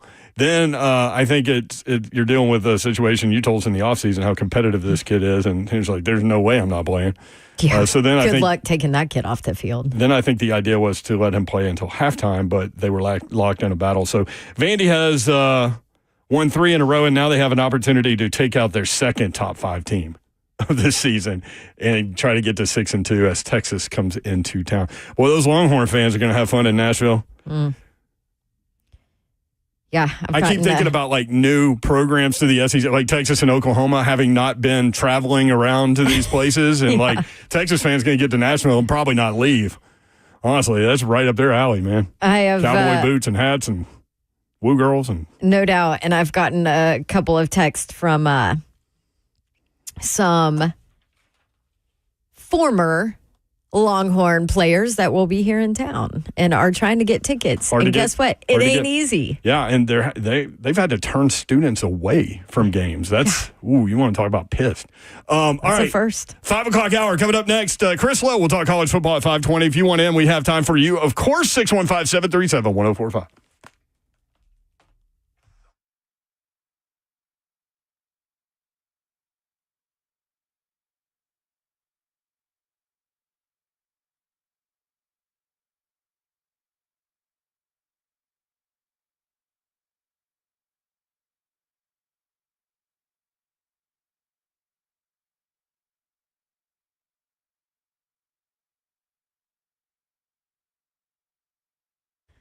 All right, as a customer of Pella Windows and Doors of Nashville, I would love to recommend them for you. If you are in need of replacement windows and doors, I'm telling you, they are the absolute best. I had to replace windows and doors in my rental property. I had to replace them in my home. And so I did all the research for you in finding out which company to use. And I loved Pella once I got to know them.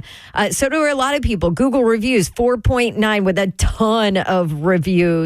And a lot of people mention the difference between them and competitors, the quality of their product, their craftsmanship, the process of installation, all of that, which allows them to warranty their work. And they have the staff in place to support you, the customer, at Pella Windows and Doors of Nashville. I mentioned warranty. So, of course, all of their products have lifetime warranties. But then on top of it, they back up everything else with a 10-year labor warranty, which is leading in the industry. So certainly the best, and they want to give you a deal on top of it, which is always good news. 50% off qualifying installations and no money down, no interest, no payments for 12 full months. That's Pella Windows and Doors of Nashville at 615-249-1910. Schedule your free consultation. Tell them Dawn sent you for that special. Easy to do online. PellaNashville.com. All right, y'all, let's eat, man. Let's get over to Shoney's. It's delicious. It's been trending at Shoney's for over 75 years. Make sure to head in for a delicious meal today at one of the Shoney's Middle Tennessee locations. Now, we're going on a stretch of going to all the Shoney's right here in Middle Tennessee. Clarksville, Dixon. We've already been to Lebanon. That was this week. Already been to the one in Nashville on Donaldson Pike. Both phenomenal. I can't wait to visit the other two. They got something in store for us, I'm sure. But you need to be there also. Why? Because it's UT ticket giveaway. Tuesday ticket giveaway. You can get tickets to the big game leading up to it. I promise you want to be there. All you got to do is get there, register, put your name in the box, and get some cool swag from Shoney's as well.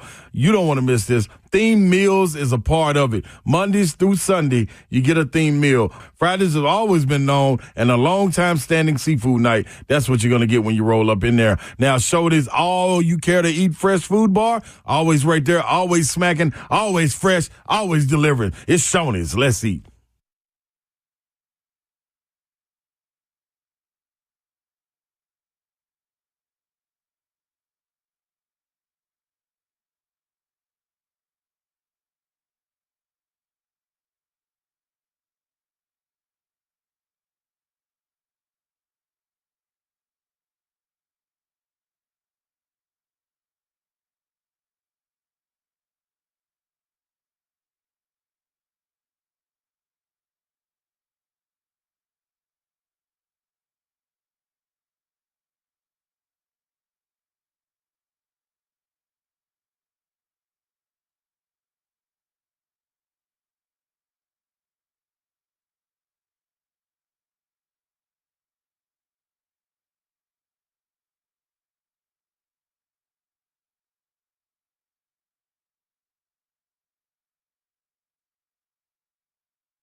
Good afternoon. It is 5:04. I'm Joseph Bonanno, live from the 104.5 The Zone studios. Some NFL injury news around the league today. 49ers wide receiver Brandon Ayuk tore his ACL and MCL in the 49ers loss to the Chiefs on Sunday.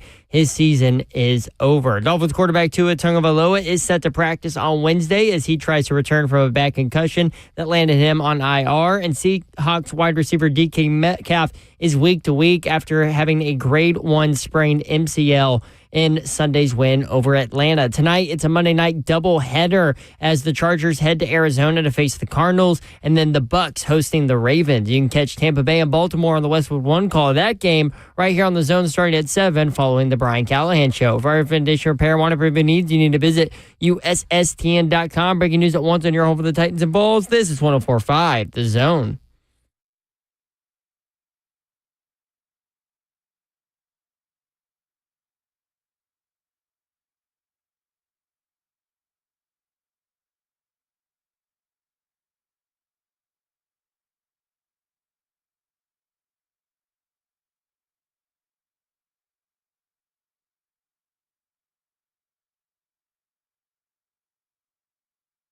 3HL 1045, this home. Britt Doherty with you on a beautiful day in the Music City. Hope you're having a great Monday. I know Tennessee Vol fans are. Titans fans, not so much. Zeph, delete that. Come on, Babs. The water's fine over here. You got 2 and 5 over on your side. Listen, it's much warmer there than it is on the plains. Dawn Davenport is here. What up? Here we go.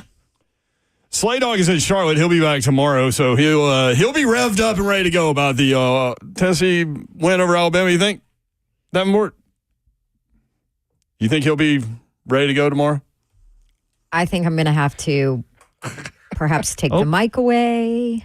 I think he's in the chat. He's here. he just popped in the chat. Go Vols. Hi, Ron Slay. Slay Dog in the chat. Mm-hmm. Yeah. Oh, Eric said, I love how much all the shows talked about Georgia not being able to get past Texas on Thursday and Friday, and today it's radio silence. No. Slay said Georgia. Slay 100% said Georgia. And I remember because I brought up Uga not making the trip, and I said, so Uga's not man enough to go to Texas. Did that change how you view that game? And he's like, no, 10 toes down for Georgia. By the way, I have the inside scoop on that famous Bevo Uga thing. Yeah.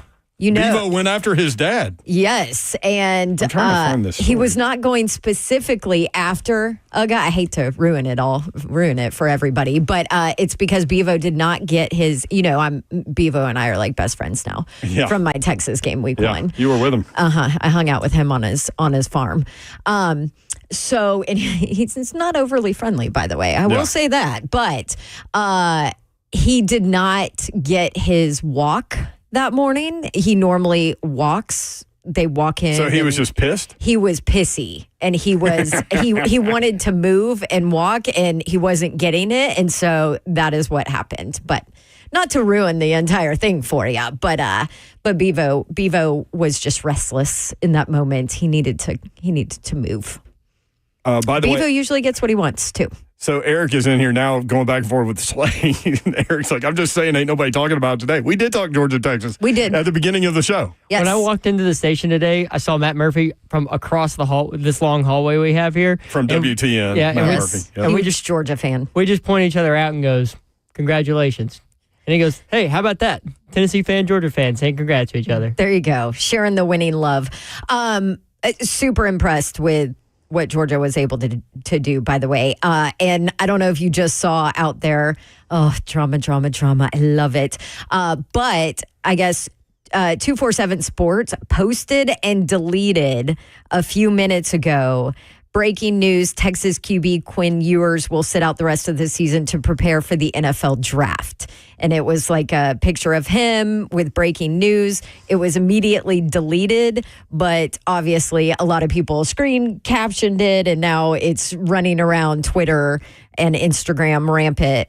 College Football Report had the screenshot and put it out there. But yeah, it lasted for all of like 2 or 3 minutes on 247 Sports posted and then immediately deleted. So who knows if maybe something's on the horizon, or there's a little bit of drama there, or more, more to it. Who knows? And listen, it was interesting too, because I worked in the Oklahoma State game, West Virginia, and Ollie Gordon is a big topic of conversation. By the way, he had a huge game. He sure did.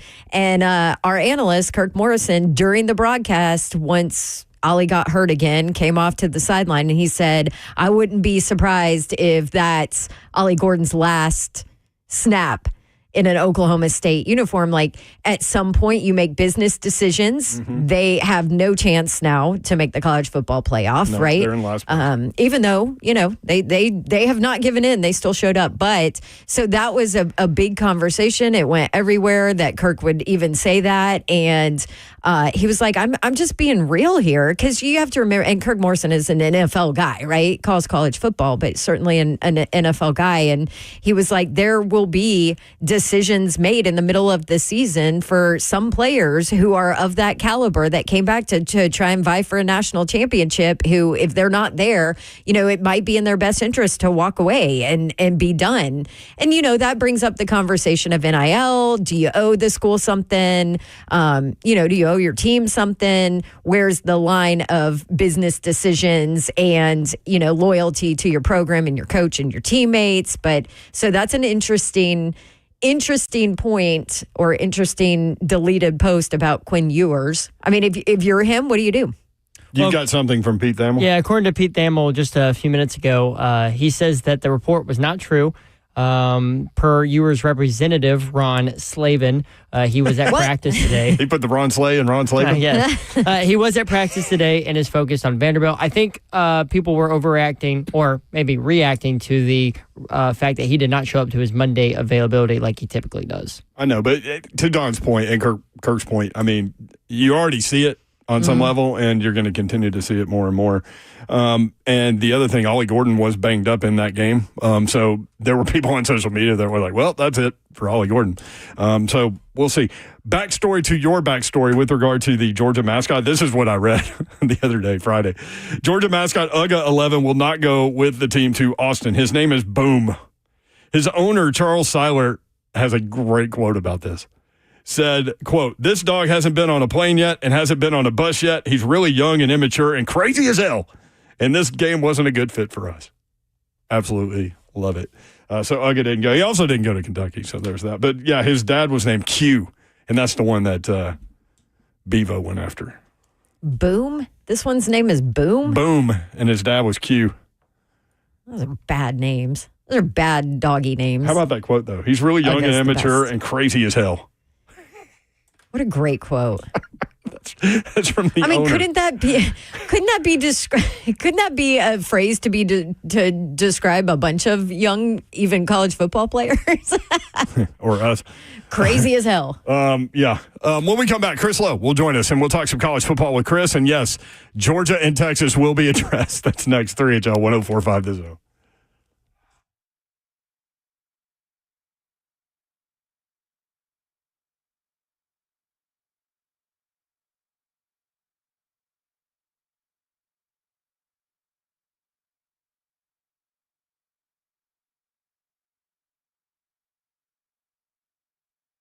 Hello, I'm Ashley Northington, Chair of Moving Forward of Middle Tennessee. The upcoming transit referendum is a game changer for our economy, business leaders, and the entire community. A robust transit system is essential for a thriving economy. With 54 miles of high-capacity transit corridors and 86 miles of new sidewalks, this plan enhances Nashville's connectivity, making it easier for everyone to get where they need to go. This isn't just about transportation, it's about economic empowerment. For business leaders, reliable transit means a more productive workforce. Shorter commutes boost productivity and job satisfaction, helping businesses attract and retain top talent. Improved transit also drives sales and supports local economies by making it easier for customers to reach businesses. The benefits extend to the entire community, connecting people to essential services, education, and recreation. This creates a more inclusive city where everyone can access the resources they need to thrive. Supporting the Choose How You Move transit referendum is an investment in our future. This is about creating a city where businesses can flourish, residents can thrive, and the community enjoys a higher quality of life. Join me in backing this transformative opportunity. Let's build a Nashville where everyone has the opportunity to succeed and to prosper. Visit the link in the caption to learn more about the referendum, how it will support our community, and how you can get involved. Thank you.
Hey guys, we have so many great relationships with so many great partners across 2 decades here at 104.5 The Zone, and one of our favorite parts of working with so many great companies and people who run them is the opportunity to deliver on what those businesses are trying to accomplish with both digital and one of the strongest radio frequencies in the Southeast. 104.5 The Zone has a strong reputation when it comes to maximizing reach, and that is what we are here to provide for you and your company and business and your employees. We want to make sure that we are working together towards those goals, and that's what your local ad representative will be able to help you out with. You can also go to 1045thezone.com/epic for more information.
It's out 104.5 The Zone. Britt Doherty, Don Davenport with you. Big Slay Dog will be back tomorrow, and he'll have all of his Tennessee Bama takes for you. By the way, Austin Peay plays Tarleton State this weekend. Tarleton State is 6-1. They've won 5 in a row. Austin Peay's won 3 out of 4. They beat Utah State over the weekend 13-7. That game at 3 o'clock on ESPNU. And TSU beat Howard 27-14 at Howard. TSU is now 6-2. How about that? They have won 4 games in a row. They are off this week. They host UT Martin next Saturday at 5 o'clock on ESPN+. Yes, Eddie George getting it done. Eddie. Chris Lowe joins us now to talk some college football from ESPN.com. Chris, what's up? How are you? What's up, guys? You still coughing up cigar smoke? You know, it's funny, as a Tennessee guy, like the amount of people that, like, I mean, we're ridiculous in terms of sending each other pictures of us smoking a cigar after that game. I mean, it's really very immature, but I'm here for it. Did Dawn have one? Did you have one, Dawn? Yeah, no. Auburn has 2 wins, Chris. We're in a bad spot over here at the Davenport household. They did cover at Missouri, though, I'll tell you that. Oh, great. Next year, CeeLo, next year. Well, Hugh's doing work. The problem is that, oh, gosh, Brady Wright, is that his name? What? Brady Cook. Brady Cook, yeah. Where am I going? I don't know. The problem is that Brady Cook went to the hospital, came back, put his uniform back on, went What's back up in there, with and then that? beat Auburn because Auburn was going to win that game. How crazy is that, Chris Lowe? I mean, seriously, you got a player injured off to the hospital and coming back? How's that even allowed? Doesn't that sort of epitomize Auburn's season, though? Yes, it does. I mean, they've lost every way you can possibly lose. Oh. They've had quarterback issues. The team that they're playing, quarterback goes down, leaves, comes back in the game, and wins. I mean, that to me is almost a microcosm of their season. I mean, he didn't just leave. He left the stadium, went to the hospital. Yeah, that's, oh, man. That's all right. Next year, you know, Tennessee fans know what that's like. Like, they're in the middle of a game while he's trying to tie the hospital gown on the back. You know what I mean? Like, both of those things were happening at the same time. Insane. Hey, so I do have a question, CeeLo, because I worked the FSU at Duke game on Friday where Duke gets their first ever win over FSU as a program, and was in a wedding this weekend, and it was nothing but FSU fans.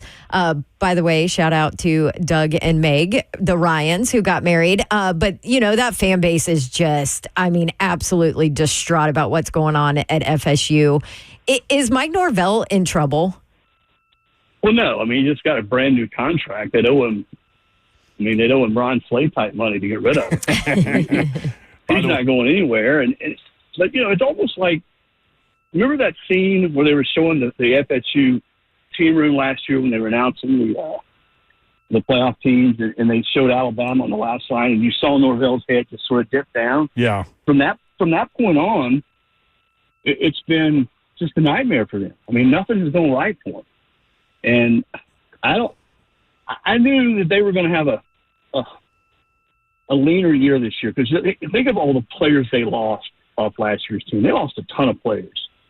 Now, they went in and they tried to get some players to make up, but if you go up and down their lineup of the players, just look at the players that didn't play in the bowl game. And all those guys were gone. I didn't think that they would be a team that would be in the playoff hunt, but also didn't think they would be one of the worst teams in the league either. I don't think anybody saw that kind of collapse coming, but it's just been a total collapse across the board. And he's not in trouble, but what it does is next year, if they can't be significantly better and get back to where they're in the HTC race and at least in the playoff conversation, then you know what that's going to do in year 3. And that's just sort of where we are now in college football. Chris Lowe with us from ESPN.com. Yeah, your guy Slay Dog is in Charlotte doing SEC basketball things, so he'll be back tomorrow. Let's talk about Georgia and Texas. You came on the show last week, Chris, and you said this is one of those games that Kirby wins. He just does. And, man, Texas fought for sure, but in the lines of scrimmage, Georgia dominated. And that's been Georgia football now really from the time he got there. He built that program from the inside out, and you look at where they are in the line of scrimmage, offensively, defensively, really their front seven on defense, because Jalen Walker was just a monster in that game. But that's the type of players that Kirby has continually recruited and developed. And not only front line guys, but guys, in the third quarter when people need a blow, in the fourth quarter, they are just and have been. I include Bama in this conversation. Over the last couple of years, they've really surpassed everybody. And that's where they win football games. He's won 6 of his last 7 top 5 matchups. Think about that. So in his last 7 games where they're in the top 5 and the team they're playing in the top 5, he's won 6 of those 7. And those are what I call money games. And he is, and that's why I said last week I thought they would win. I really think you can trace that win back to the second half of the Alabama game. The way they got up off the ground, they're down 28-0. A lot of pride in that program. Nobody motivates players with fake motivation or fake bulletin board material more than Kirby. And they came back and took the lead in the Alabama game and didn't win, but boy, they fought back. And he, I think, has used that, even though they didn't play well against Mississippi State, the secondary 2 weeks ago. He has used that, and I think he'll continue to use it as they go forward. I really believe Georgia's the best team in the league. They've got a hard schedule remaining. They've still got to play at Ole Miss. Tennessee goes to Athens. But I do think, and I thought last week when I told you guys that, I think Georgia's the best team in the SEC. Let's talk about the Gators, man. Against one of the top defenses in the country, Lagway and crew really basically did anything they want. They went 48-20 at home. Is that the kind of performance that can turn things around for Billy Napier this year? And maybe, I know you said it's irreparable, but that performance really shocked me. Well, they need a few more of those, and it's going to get only harder from here when you look at their schedule. They're getting ready now to get into the teeth of their schedule. You're talking about playing Georgia and Texas. It just gets harder and harder for them. Here it is. It's Georgia at Texas, LSU, Ole Miss, and then Florida State at the end. Right. So you've got, 4 teams in the top 15 or top 18 in the country, 3 of them in the top 10.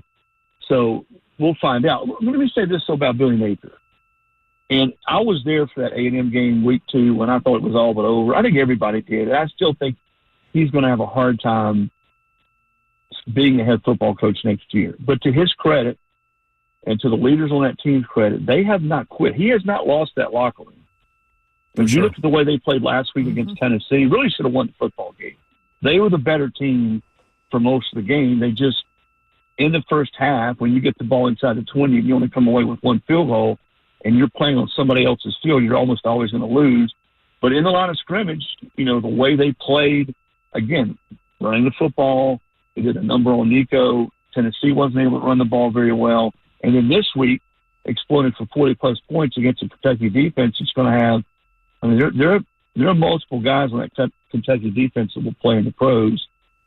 I think that's proof enough that Billy has continued to coach this team hard.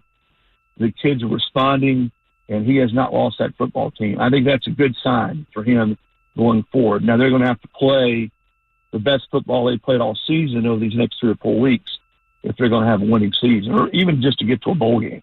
Yep. Chris Lowe with us from ESPN.com. I think all things being equal, Vanderbilt would have preferred to have Diego Pavia out of that game at halftime.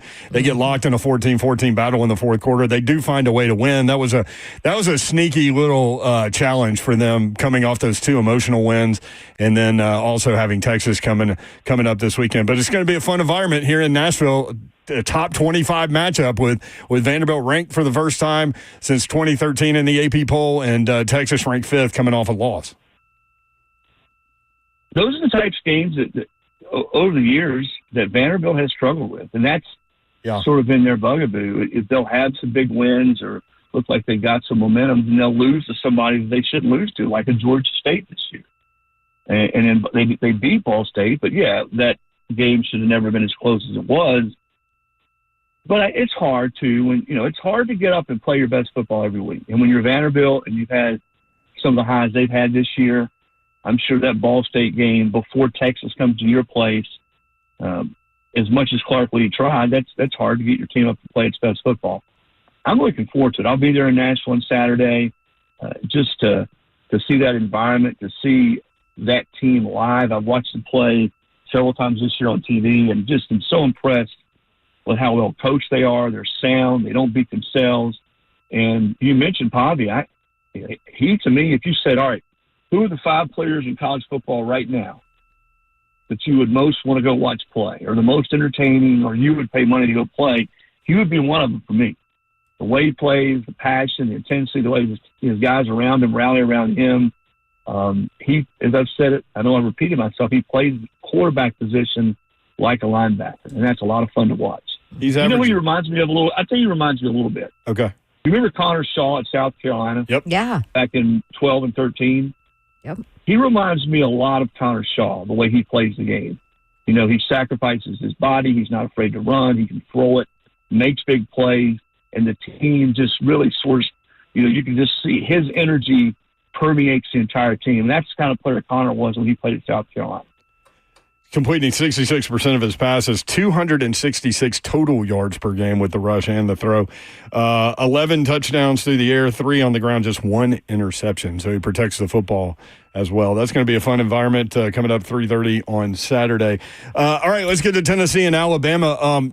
We were talking with Mike Keith about the Titans, and then we shifted because. Let's start here with Nico, okay? Some missed shots against Florida, some missed shots against Alabama in the first half. It looked like almost visibly his body language changed in the second half, almost like a light came on. Mike said, yeah, he grew up in that game. That's what he did, and that's what you do when you beat Alabama. What are your thoughts on Nico and where they are offensively, and then we'll talk about the defense. He had to grow up. He's going to have to continue to grow up. And by the way, I bet you Mike Keith had a cigar the size of the Titanic after that. I just got a hunch. But he had to grow up. They've been waiting for him to do it. I mean, I think the players on that team believe in Iamaleava. They really do. They have since he got there. He's been a guy, I think, that's gone about his business with all the hype and how much money he's making. I think someone was telling me they would know. I think when you look at his contract or whatever it is, he's making around $38,000 a week. And that gets to a lot of kids that are at 19 years old. It gets in their head. Well, he's worked as hard as anybody, and he's been humble. I know he was frustrated. You could see his confidence level go down against Arkansas, a little bit against Florida. But you know what? When he got hit and went out, and he took a lot of hits at a game, he came back. That, to me, was as impressive as anything. He came back and made throws when he had to make them. Throws that he had not been making, as you pointed out, Brent. Long balls, deep balls, chunk plays that Tennessee had been missing. He was able to complete those to Thornton, and then Brazel, a perfect throw and a perfect catch there in the back of the end zone, which proved to be the game winner. But he's got to continue growing. Josh Heupel will tell you the same thing. Tennessee has been so good on defense that I think when you're a head coach, you would be dumb not to play that defense some. But you also don't want to have to continue to lean on those guys every game going forward, because the better teams you play, and certainly they got Georgia looming here in a couple of weeks, you're going to have to score more points. You're going to have to hit more big plays down the field. And sooner or later, your defense is probably going to give up more than 19 points a game, which they haven't to this point. And if there's a defensive coordinator out there that's done a better job this year than Tim Banks, I want to see him. Yeah. That guy has worked wonders. I thought they would be good because of their depth and their playmaking ability. And the defensive line, they've been even better. And when their backs have been against their own goal line this year, think about it, time and time again, they come up with big turnovers. The strip of Mertz on the one, the picks, or not the pick six, but the pick in the end zone against Alabama, against Arkansas, they had a big forced fumble. So they've done it over and over again. And I think when you play at that level defensively and you've got a young quarterback who's still trying to find himself but yet has elite talent, that's a pretty good thing to have, because I do believe Nico will get better and will continue to play with more confidence after that second half against Alabama. Tennessee's defense in 1998 through 7 games, 14.4 points per game allowed. This one, 11.6. Just wanted to make that point. Zeph has Nico's stats before and after that play that he missed. So before the injury, he was 3 of 8 for 37 yards, no touchdowns, no interceptions. After that, 11 of 19, 157 yards, the touchdown, and then the interception. And the 27-yard run. And the run too, but he hadn't done a lot with his legs this year. That run, I thought, was one of the bigger plays of the game. Vital. Let's talk about Alabama, Chris. Where are we with Kalen DeBoer? They've lost 2 out of 3. They very easily could have lost 3 in a row. He's a great coach. I mean, it would have been next to impossible for anyone to replace the greatest coach I think we've ever seen in college football, right? Absolutely. I mean, Nick Saban, how many times did he won 13 games or 12 games? I mean, he's been a machine there. And in the BCS championship game, in the playoff, winning national titles, I mean, that's not reality. And when you taste that as a fan base, and it certainly goes back before Nick Saban with Alabama fans, I mean, they look at it like a lot of fan bases, around the country who've won a lot. Ohio State, probably in that mode. It's their God-given right to win big every year. Well, guess what? It doesn't happen like that in college football. And when a guy like Nick steps aside, there's going to be a transition. I challenge you guys to go around the country over the last 10, 15, 20, 25 years and look at really successful coaches that left or retired or what have you. Rarely is that transition a smooth one. Rarely. I mean, Kirby Smart, as good as he is, go back and look at his first year at Georgia. Great when point. He took over for Mark Richt, who, by the way, was winning 9 or 10 games every year. So it wasn't like he took over a program that was in shambles and won 4 or 5 games. It takes a while. And Taylor DeBoer is a good football coach. Yeah. Has he done everything right?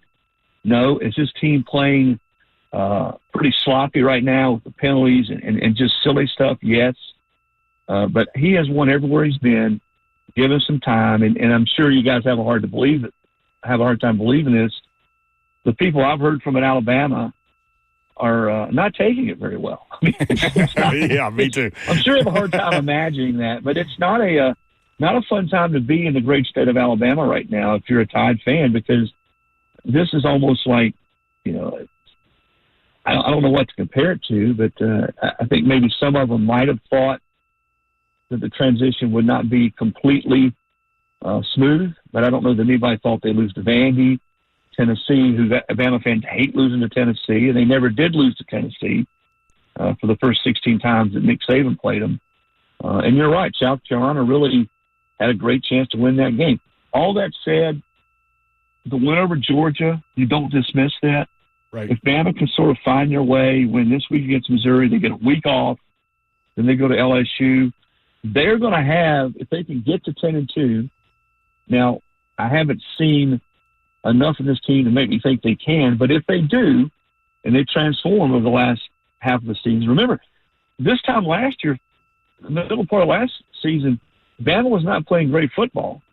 They called fire at the last half of the season. That's right. But if they get to 10-2, they're going to have some pretty, what I would call nice resume wins on their resume, and that's what the committee's going to look at, is how many teams you have beaten in their top 25, their top 30, not necessarily what that team was ranked, which is why I told a buddy of mine last night, our good friend Jason Swain, on our show, I said, Swain, I know you hate Alabama, but brother, you better root for Alabama the rest of the season.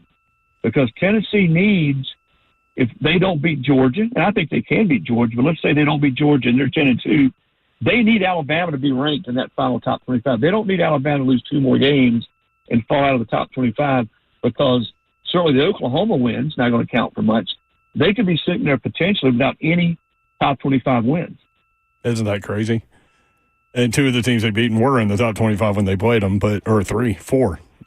Right. No. But I've gone through that mock process, and the committee is going to weigh teams based on how they did against their final top 25, top 30, top 35. So, hypothetically, if Bama loses to Missouri, lose to LSU, and they're 8-4, they're not going to be in that top 25.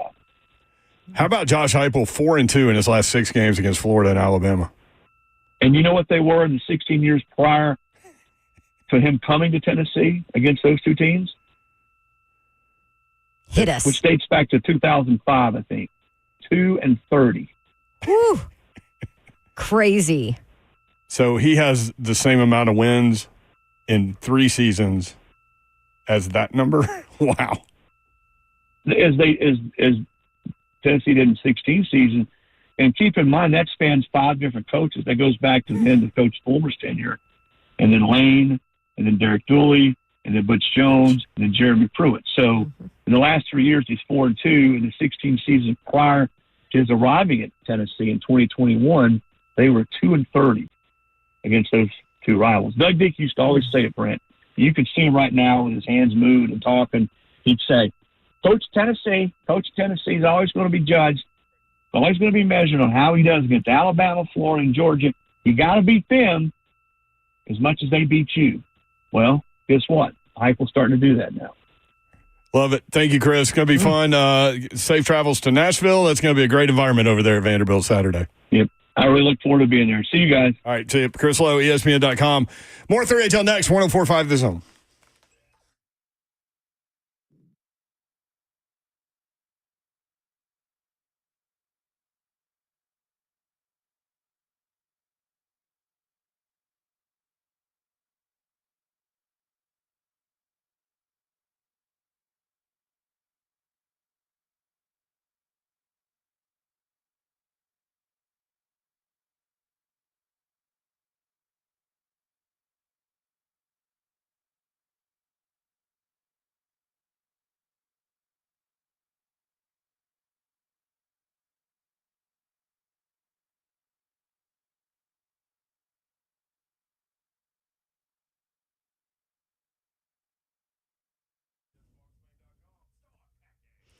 All right. Someone asked me the other day, do you know how many devices that the average home has connected to their Wi-Fi network? Well, guess what? It's way more than you think, than I thought, than any of us think.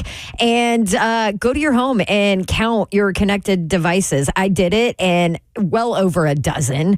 All to keep all of us, the whole family, connected to the good stuff. Streaming, my stepson's gaming, all the interneting, all the children's shows that we have to pull up and watch. Xfinity knows the number of devices we have connected to our internet is growing by the day. And that's why they engineered their gateways to handle hundreds of connected devices.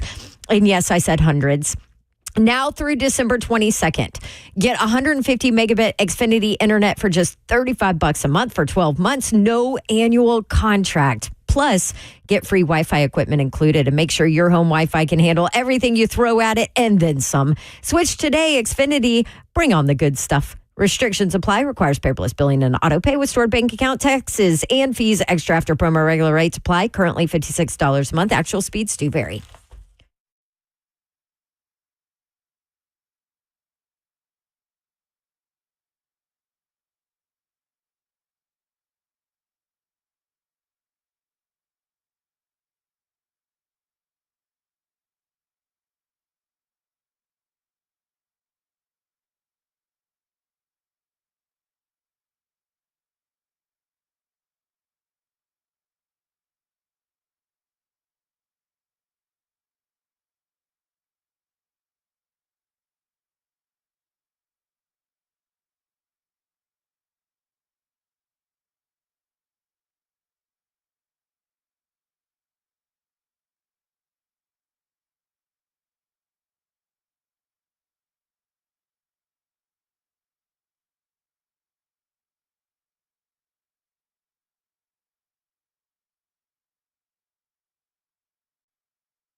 3HL 104.5 The Zone.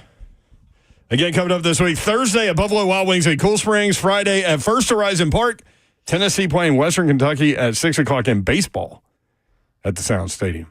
Working on getting a certain head coach that won a national championship on the show. So I mean, why wouldn't he come up to the concourse and kick it? Stay tuned for that. Tony V. I like it. I mean, God, he's a fun interview. Oh, my gosh. He's so much fun. He is so much fun. He may be here. He spends a lot of time in Nashville, I think. Spends a lot of time in Neyland, especially on Saturdays.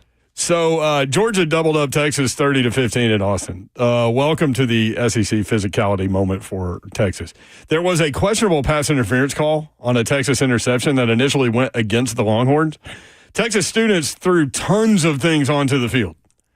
The call was then reversed after a discussion. Now, the SEC has said that they didn't handle that situation correctly. But Texas sent out text to some of the students that read this, quote, "We have identified that you were throwing items onto the Texas Longhorns field from the student section. As a result, your big ticket," I love the name of their little athletic ticket thing, big ticket, "has been revoked for the 2024-25 academic calendar year. If you have any questions, please contact Texas Athletics. Thank you."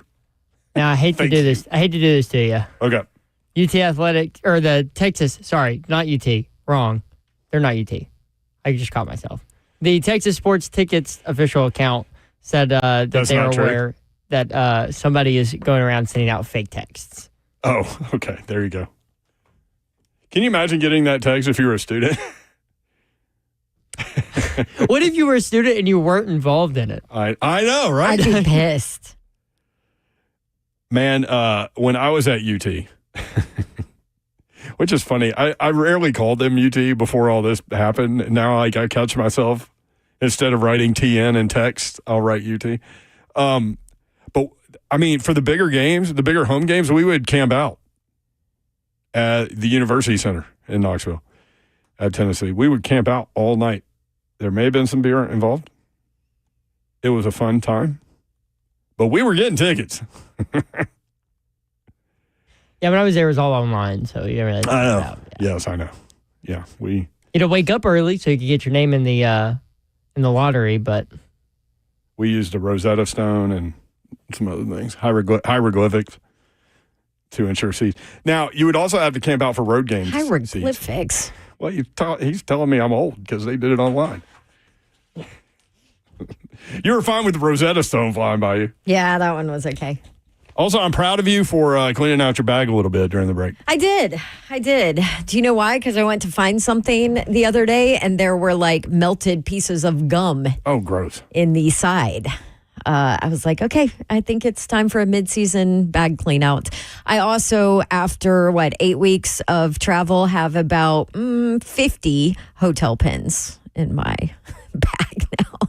Probably need to let some of them go or stop hoarding. I used to always bring you a pin from a hotel. You did. I have a serious pen problem. But I think because I know that you love them, but I think that you have plenty. I think I'm okay. Yeah, I think you're good. And Brent Key, the Georgia Tech coach, got me onto a new pen, too. That is amazing. So had to order some of those. What? It's called like a HUL or something. What? I'm a bougie pen guy. Well, he gave me his. I love these Sharpie pens. To check, you're going to love this one from Coach Key. I'm telling you. Okay. I'll show you after we get off the air. This is the most random thing I'm going to say all day. Maurice Clarett, former Ohio State running back, will join us in studio tomorrow at 3:20. Woohoo! Slay Dog will be back with all of his thoughts on Tennessee and Alabama. Yep. Can't wait. We'll talk more Titans tomorrow. Yeah. We'll try to find some positive angles there. Jimmy Wyatt will join us. Yeah, that's true. All right, Coach's Show, Brian Callahan Show coming up next. Appreciate you guys including us in your day. We do not take that for granted, nor do we take it lightly. Have a great night. Good night. God bless. See ya. Wouldn't want to be ya. Unless you're two injured players and whoever else. Ish. Kalen DeBoer.